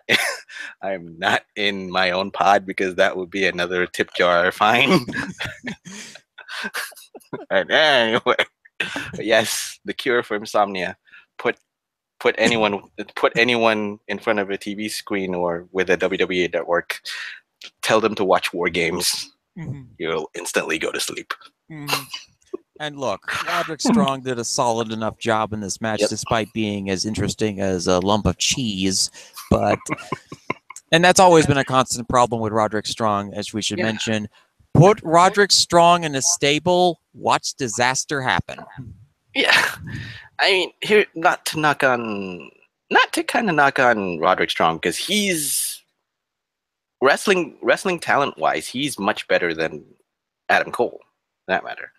It's just that unfortunately he has the similar statue of being the Mr. Average of all averages as well. And like you said, he's a lump of cheese as well, so that counts. But anyway,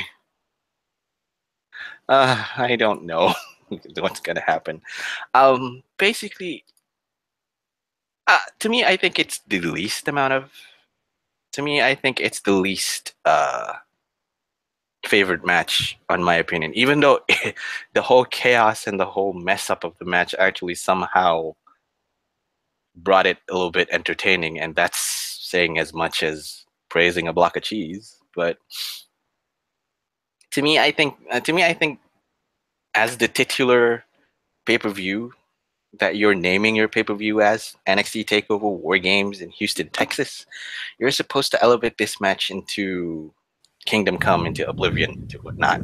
Elevate the whole interest of the match, because you're going to either focus on you're bringing a gimmick match that hasn't been seen in about 22 decades now, 20 years 20 now? years. All right. So going into that and suddenly reintroducing this, you're going to pull in the old school fans who remember War Games, and the new school fans is going to go, oh, what is War Games? And they instantly pull you back to 1992 War Games, for that matter. Not the 1994, 95, I think, if I'm not mistaken. There's 2 War Games. The one that is clearly the most favorite is the 1992, the 92 War Games. But in a sense that you're going to put the averages of averages and the second Mr. Average of averageness, you're putting your chips too far on the same coin, for that matter. No. Just no. It was entertaining. It was chaotic. It was entertaining in a chaotic sense, I think. That's what I'm trying to say. It's just that it doesn't really gel for me as my favorite match, even in a pay-per-view called War Games. I'd rather prefer Almas versus McIntyre or Velveteen Dream versus Aleister Black. So TakeOver War Games, yet another solid pay-per-view effort by Triple H and company. You know how painful it is for me to say that.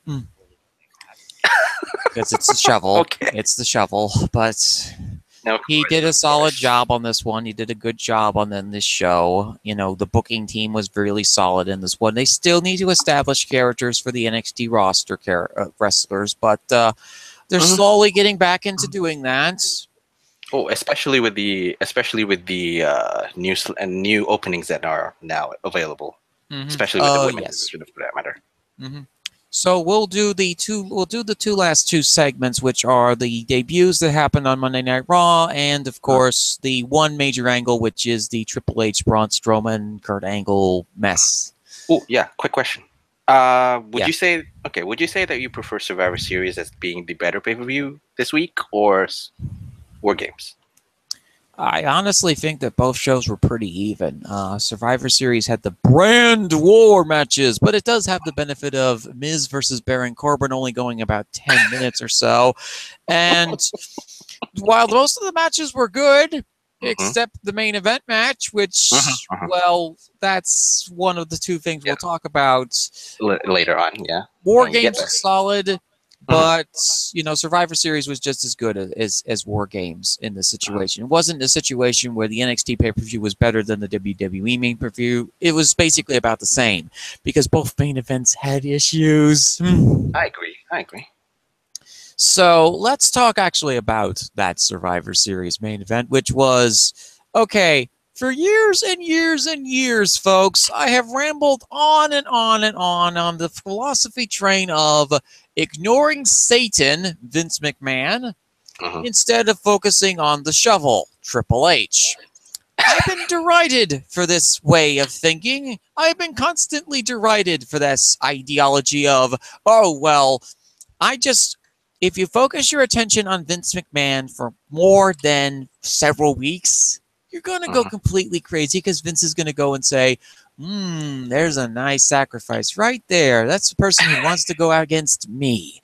Against me, Vince McMahon. God damn it.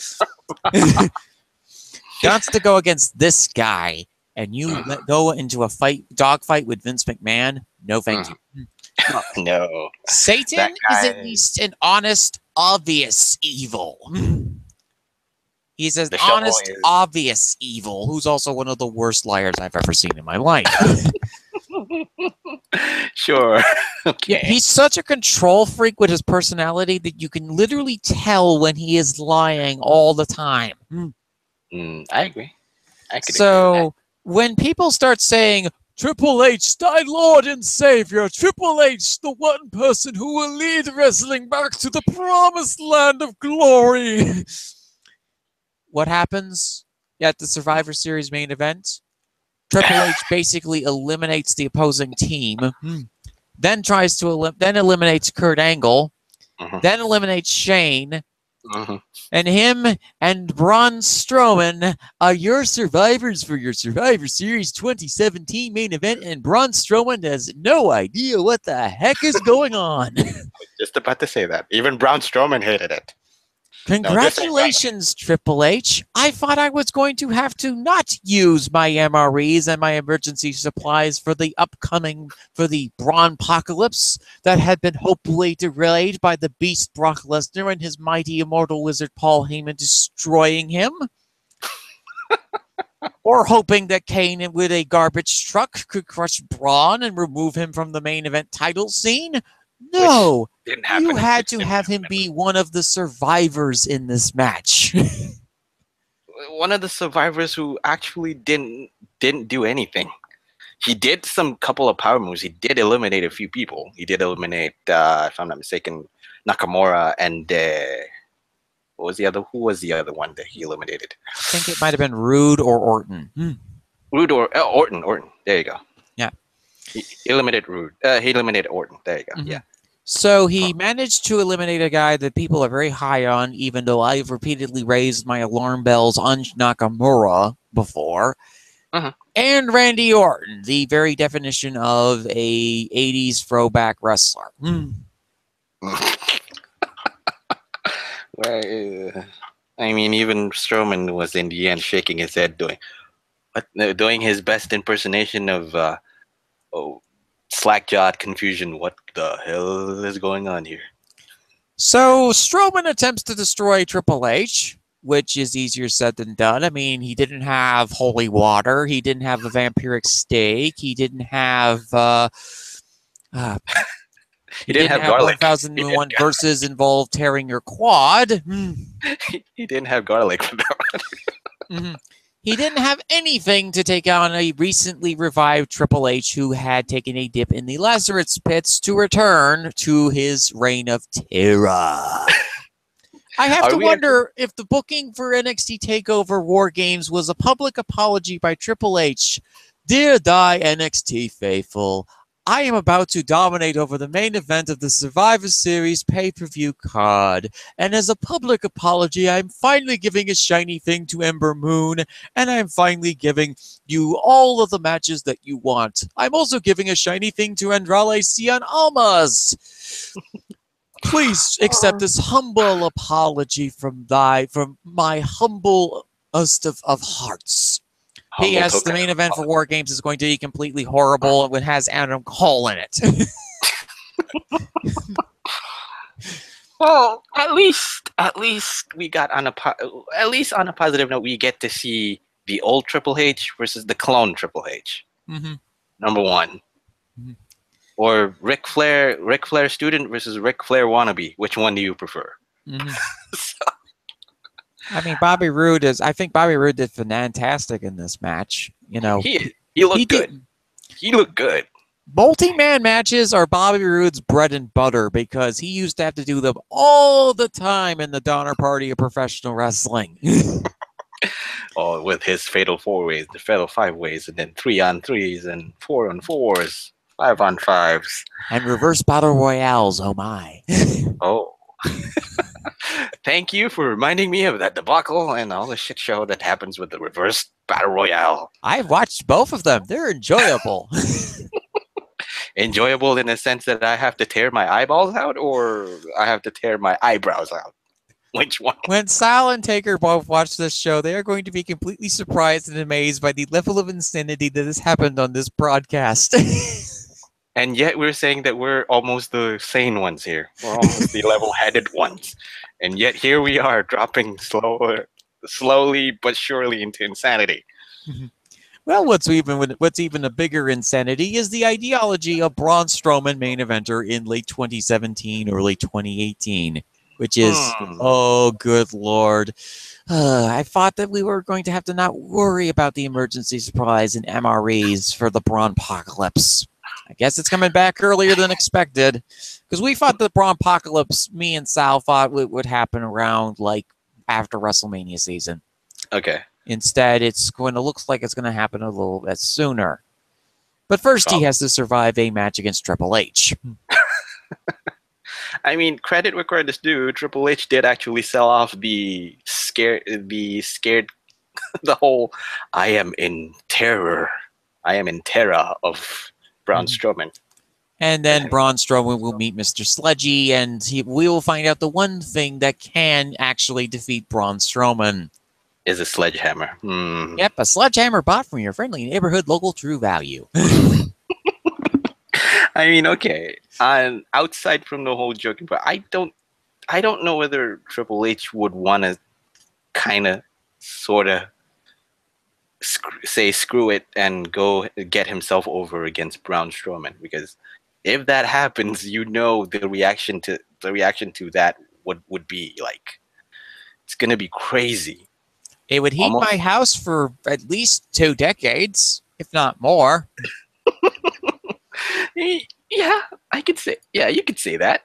The heat on it is going to be so intense. I mean, gone.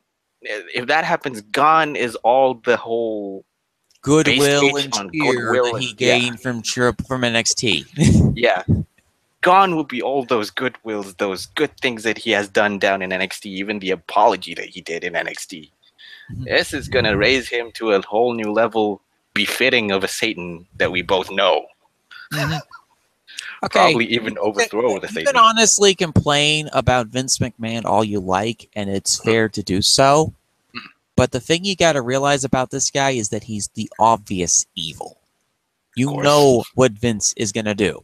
You have no idea what Trunder's going to do because he doesn't have a body of work as big as as big as Vince does. Oh no, because considering the fact that NXT is his only baby currently, that's not saying much. But well, we'll see what happens. I guess if Braunpocalypse happens sooner than later, make sure you have a little bit of rations for me. I guess. I'm sure that me and Kane both have plenty of rations to spare.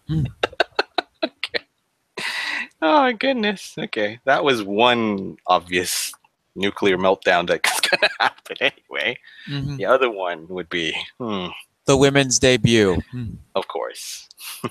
Okay, 6 individuals debuted this week on both Monday Night Raw and on SmackDown. The returning Paige.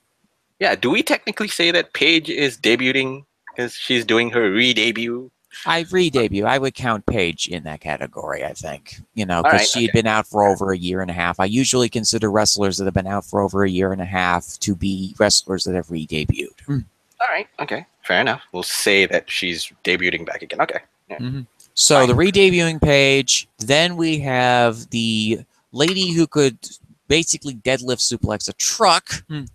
Mandy Rose, and yet another Mortal Kombat clone in Sonya Deville. Who does she remind me of? Oh, wait. Dare I say this? Sonya Deville looks like Goro without without That's forearms. Shiva, the female version. There you go. There you go. Shiva from Mortal Kombat, and then you have on the SmackDown side Ruby Riott, Liv Morgan, and X-23. Wolverine's daughter is on SmackDown, ladies and gentlemen, Sarah Logan. Who immediately endeared herself to my heart by trying to squash Puns with a door. Ooh. Puns is Becky Lynch, by the way. Yes, I know. Which I don't. Hey, Ruby, Liv, you want to see me do a trick? Why? Oh, why? I mean, sure, the accent is adorable when you're a face, but when you're a heel and you say that, I'm gonna drag all. I liked Sarah Logan's call-up. I'm probably the only person on the face of the planet that currently does at this point, because everybody else wanted the icons, Ember Moon, Kari Sane, and Nikki Cross. Honestly speaking, I just posited that Iconic Duo might do a jump, but when the news broke out that they're still in Florida, I say, okay, that means they're not going to be doing the jump. So who else would it be? Now I'm ready to be surprised, and yes, I'm surprised. Sarah Logan, Ruby Riott, and Liv Morgan, who we thought that is going to do a do or die maneuver in NXT, suddenly has herself in SmackDown. Good for you. And her and Carmella are immediately getting along with one another. Oh, good. Even better. They're going to form the whole ex-boyfriend stuff, I guess. No, actually, they that was sarcasm. They actually aren't getting along at all, in the very least. Oh, boy. It will be even funnier when Big Cash shows up on SmackDown. Oh, no. Oh, this is awkward. That's your boyfriend now. Where's Enzo? Where's my ex? It's not going to happen. And then Big Cass ends up on the IRR again after Liv Morgan and Carmella have a duel with day-old pierogi subs that accidentally hits Big Cass in the head. And he's out with a concussion. Yep. Strangest way to get an injury, ladies and gentlemen. He got hit by a pierogi from day-old French bread. It could happen. Please don't give Vince any ideas. Please don't give Vince any ideas, man. Oh, he's gotten plenty of ideas. He's gotten plenty of ideas. So, okay, go ahead. Oh, you continue, man. Considering the fact that Vince McMahon already found his new book of ideas and puns and whatnot, I think I'm gonna cry myself to sleep today. Oh goodness. Anyhow. Well, what to say about on a serious note, what to say about the whole debut and debuts and re-debut of Paige? Okay, if I had to grade them all, I honestly like Ruby Riott's debut. I like Liv Morgan's debut, Sarah Logan's debut. I like Mandy Rose's debut because she has a humongous amount of upside, and plus we need a Miz replacement at this point. And Sonya Deville, she's a bit of a prospect, but she's a bit of a project, but I think that she will do really well, I think, at this point in the juncture, because she's basically having to just play the muscle. Of course, Mandy Rose also plays the muscles because she can basically suplex a big rig. Okay, have you seen how buff she is? I did. I think she looked buffer. She gained more mass than before we last see her on actual television. Yeah, not counting the whole house shows and appearances and whatnot. So, yeah, she was basically a kingpin in her gym. Okay, you've heard of the terminology "kingpin in her gym" in his gym. Yes. Basically, she's just she's just bruising destroyer who is going to try and demolish the Pixie Hulk. They did a backstage segment where they attacked Alexa Bliss and threw her into a bunch of bread containers. The bread containers lost out on that battle. somehow, poor bread containers, they should have gone over. So, the one I'm looking forward to the least is Paige, because I've already been through this song and dance already with Paige, and I'm going, okay, either this is going to work out or this is going to blow up spectacularly. I mean, okay. Credit where credit is due. Her return was subject to a great amount of pop, and she was well received. It's just that now, where do you want to go with the character Paige? That's the part where I'm worried about. Certainly not anywhere near the championship, not at least for a year and a half, I think. No. I mean, she just came back, and then immediately you want to slot her into the whole women's Raw women's title match. No, that's not it. You build Paige up back again, because of course, after a year and almost a half, I think, of problems out of the ring, her public stories with Alberto Del Rio, the whole case of her pictures coming out in the internet and all that. You're gonna have to work her back up slowly. I think, in my personal opinion, anyways, because that's how you need to work her up.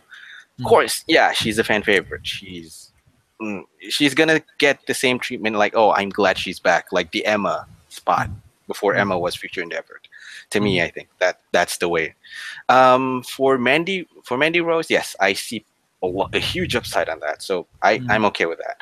Sonya Deville was my questionable one, because I'm jumping onto a lot of hoops when I was going, why did they pull Sonya Deville? Was it because of Mandy Rose and Sonya Deville being roommates, or was it because these two are Paige's yes girls and Tough Enough and all that? I'm jumping to a whole lot of loops with Sonya Deville, but hopefully she'll do well on that one. I consider her the replacement for Summer Rae on the Raw side of the roster. A better upside, younger age. She's only 23 years old, you know. Basically, his situation is that Summer Rae, she could do the managerial and speaking parts really well, but the actual wrestling was a struggle for Summer, you know. Not just because of the fact that she had to learn on the road, but also because of the fact that she had a numerous amount of injuries, old football injuries from her career as a strong safety in the Lingerie Football League, also now known as the Legends Football League. Yes, she was an actual football player.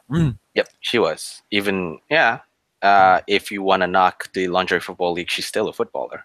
So for that matter. I mean, basically, they could make her the quarterback of the Chicago Bears, and it would actually be in considerable improvement. Exactly. Even though she played as a strong safety. Yeah. But yeah, I can see that. I can see Sonya Deville being the better replacement for Summer Rae. But yeah, okay. I'm still iffy about it, but I'll be enthused about the debut of her. Back to the SmackDown division.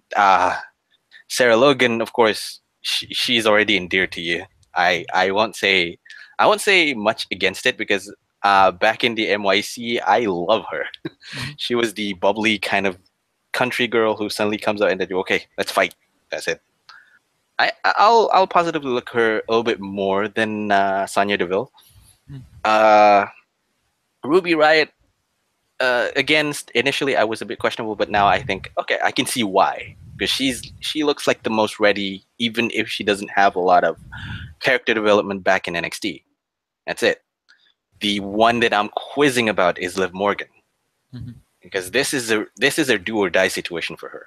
Because she, back in NXT, we don't see much about her, even though she's been in development for 3-4 years now, and only performs in short bursts that attracts us in NXT, even in NXT takeovers for that matter. That Liv Morgan is the one I'm worried about, because she comes up to the main roster. She has to do well. She has to. If she couldn't, that means she's going to go down the same path that she took back in NXT. So, if for further analysis, I think I'm the most question marks I have right now is on Ruby Riott. I'm not sure that she transitions over very well to the main roster. She didn't really do all that okay in NXT, honestly. She had not much of a character except for, I want to start a riot and I want to beat up Nikki Cross. were the Agreed. two characters that she had. Agreed. On character standpoint, but on a wrestling standpoint, of course, they're gonna say, okay, she looks ready because her experience and whatnot. And again, I can be proven wrong with people who look good in wrestling but fail at the whole character building. You have a lot of examples for that one. Also, I wasn't exactly thrilled with the idea of somebody who basically is an anarchist being a face character. Anarchist being a face character. Yeah, I agree. Okay, I agree. I've already seen enough riots this year to basically tell me, nah, no. So Please don't start a riot in SmackDown Live. Ruby Riot. We love you, but please don't start one. I mean, basically, my theory at this point when it comes to the NXT call-ups is that because Izzy was so angry with the way that Bayley's been pushed right now, that she sent Hunter Izzy is the top talent scout in NXT. Okay, she is the one that decides your fate. She trumps even William Regal for that matter. Yes, the 12-year-old is probably the most competent and best employee in NXT at this point.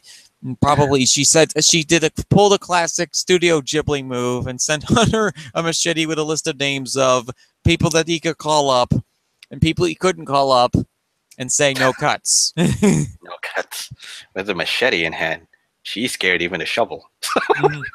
No, she sent a machete via package. Yeah, I know. With the machete, she scared even the shovel out of Triple H. So. Okay, call up Ruby, call up Liv, call up Sarah. Maybe turn Bayley heel. Maybe.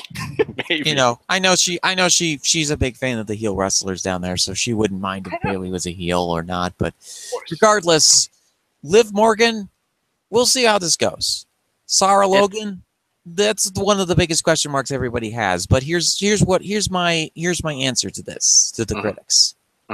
You want Kane on SmackDown? Do you know what will ward Kane off of SmackDown? Sarah Logan, the person who used to be his former boss. Yes, his former boss, the person who ran that concessions food stand, who I may suspect may have caused the last 5 employees to mysteriously disappear of mysterious circumstances. Probably even happened to be turned into leather bags. We don't know. She's very skilled at leather crafting. But yes, Sarah Logan is formerly the Kane's concession boss. Concession stand boss. Please look that up on YouTube. Yes, concession stand boss, who may or may not have put a few employees in the deep fryer at some point. Oh yeah. Would not put it past this character.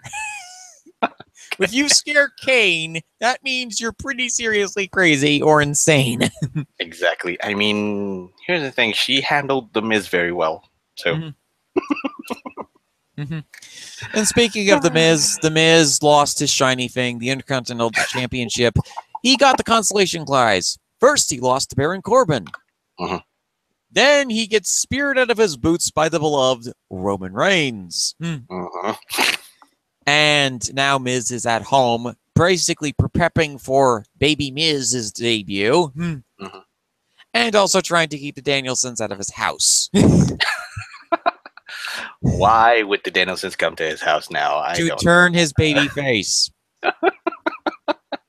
If that happens, oh my goodness.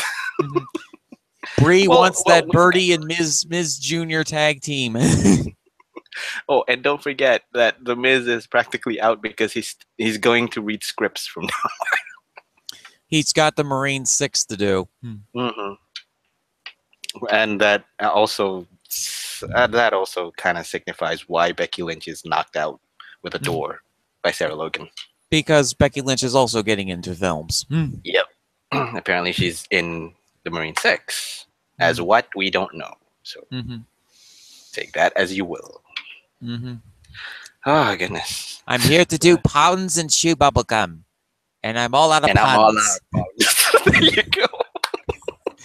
I'm all out of puns. This has been a very entertaining, insane, very loose medley of a show, episode 35 of Fizzy's Wacky World of Wrestling. I'm just getting back into the swing of things after having a week off.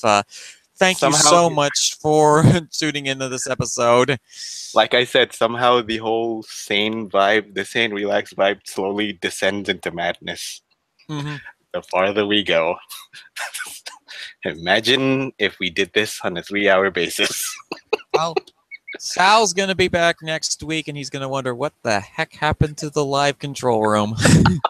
And Taker's probably going to be asking questions, too. Like, okay, this is just such a fun show. This was a really fun show to do with MDS. I've wanted to do this one for a while. Wanted to do something a little bit different this week than usual for Wacky World of Wrestling. Go sort of into the more of the wacky roots of the show. Yep. And I'd say that we probably have succeeded in that regard. I do apologize for the minor technical difficulties that happened during the broadcast, but I apologize for that matter as well. It's all on me, guys. So. Mm-hmm. But these things happen in radio. These things happen in live broadcasting. It's all this stuff that happens. But I will see you next week, unless, of course, over the next couple of days, you may be seeing me doing another podcast. Cage Side Speaks' Survivor Series show. We'll see if we can get the things working together. Also, plug the unaffiliated podcast. We have Shootin-Da-Breeze with MDS and Taker's Minion. They have moved their time over to Saturdays. There may be some scheduling changes because they may be on Speaks over the next day or so. But we'll work things out as we get to that point. They're on at 11 a.m. Eastern Standard Time. Yes, we are. And then we also have Two Guys, One Sport with Crazy Chris and George. But those guys are off this week because they're doing Thanksgiving. Yeah. Mm-hmm. That's correct.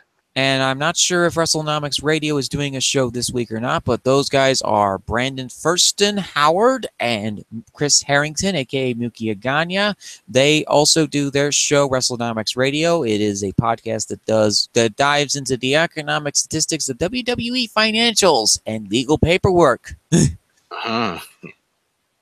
very interesting, very fascinating podcast to listen and watch over. I've listened to it multiple times, and fact, actually, if you watch the Amazing Technical or Population episode, you may even hear a certain someone's voice on the very tail end of the episode. Also, I'd like to thank all of the wrestlers who watched our last episode, which was the episode involving Southern Tier Wrestling's Rise of the Cobra. I want to thank you all for tuning and watching that episode. It was a really, really great experience to do. Big thank yous all around because this is Thanksgiving, and we'll see you next week on our regularly scheduled Wacky World of Wrestling. I have no idea what we're going to be covering next week on the show, but I guess Sal will want to come in and see what the heck is going on now. He said he was going to thought we were going to kill it, but I think that we might have overkilled things like a redneck running over a deer. Yep. He might have put a little too much trust in me to fill himself in, and he'll come back looking, what the hell have I done to this place? I mean, at least we didn't say anything positive about Tommaso Ciampa on air. Oh no. Tommaso Ciampa's a saint. Johnny Gargano is evil. And suddenly Candice LeRae is a monster. Oh no. And as the eventual murdering of the host and co-host commences next week, ladies and gentlemen, tune in then. See you then, folks. Goodbye. Bye. See ya. And have yourselves a great Black Friday and whatever holidays you're going to be doing. And the Christmas holiday season starts now. Bye, folks. Bye.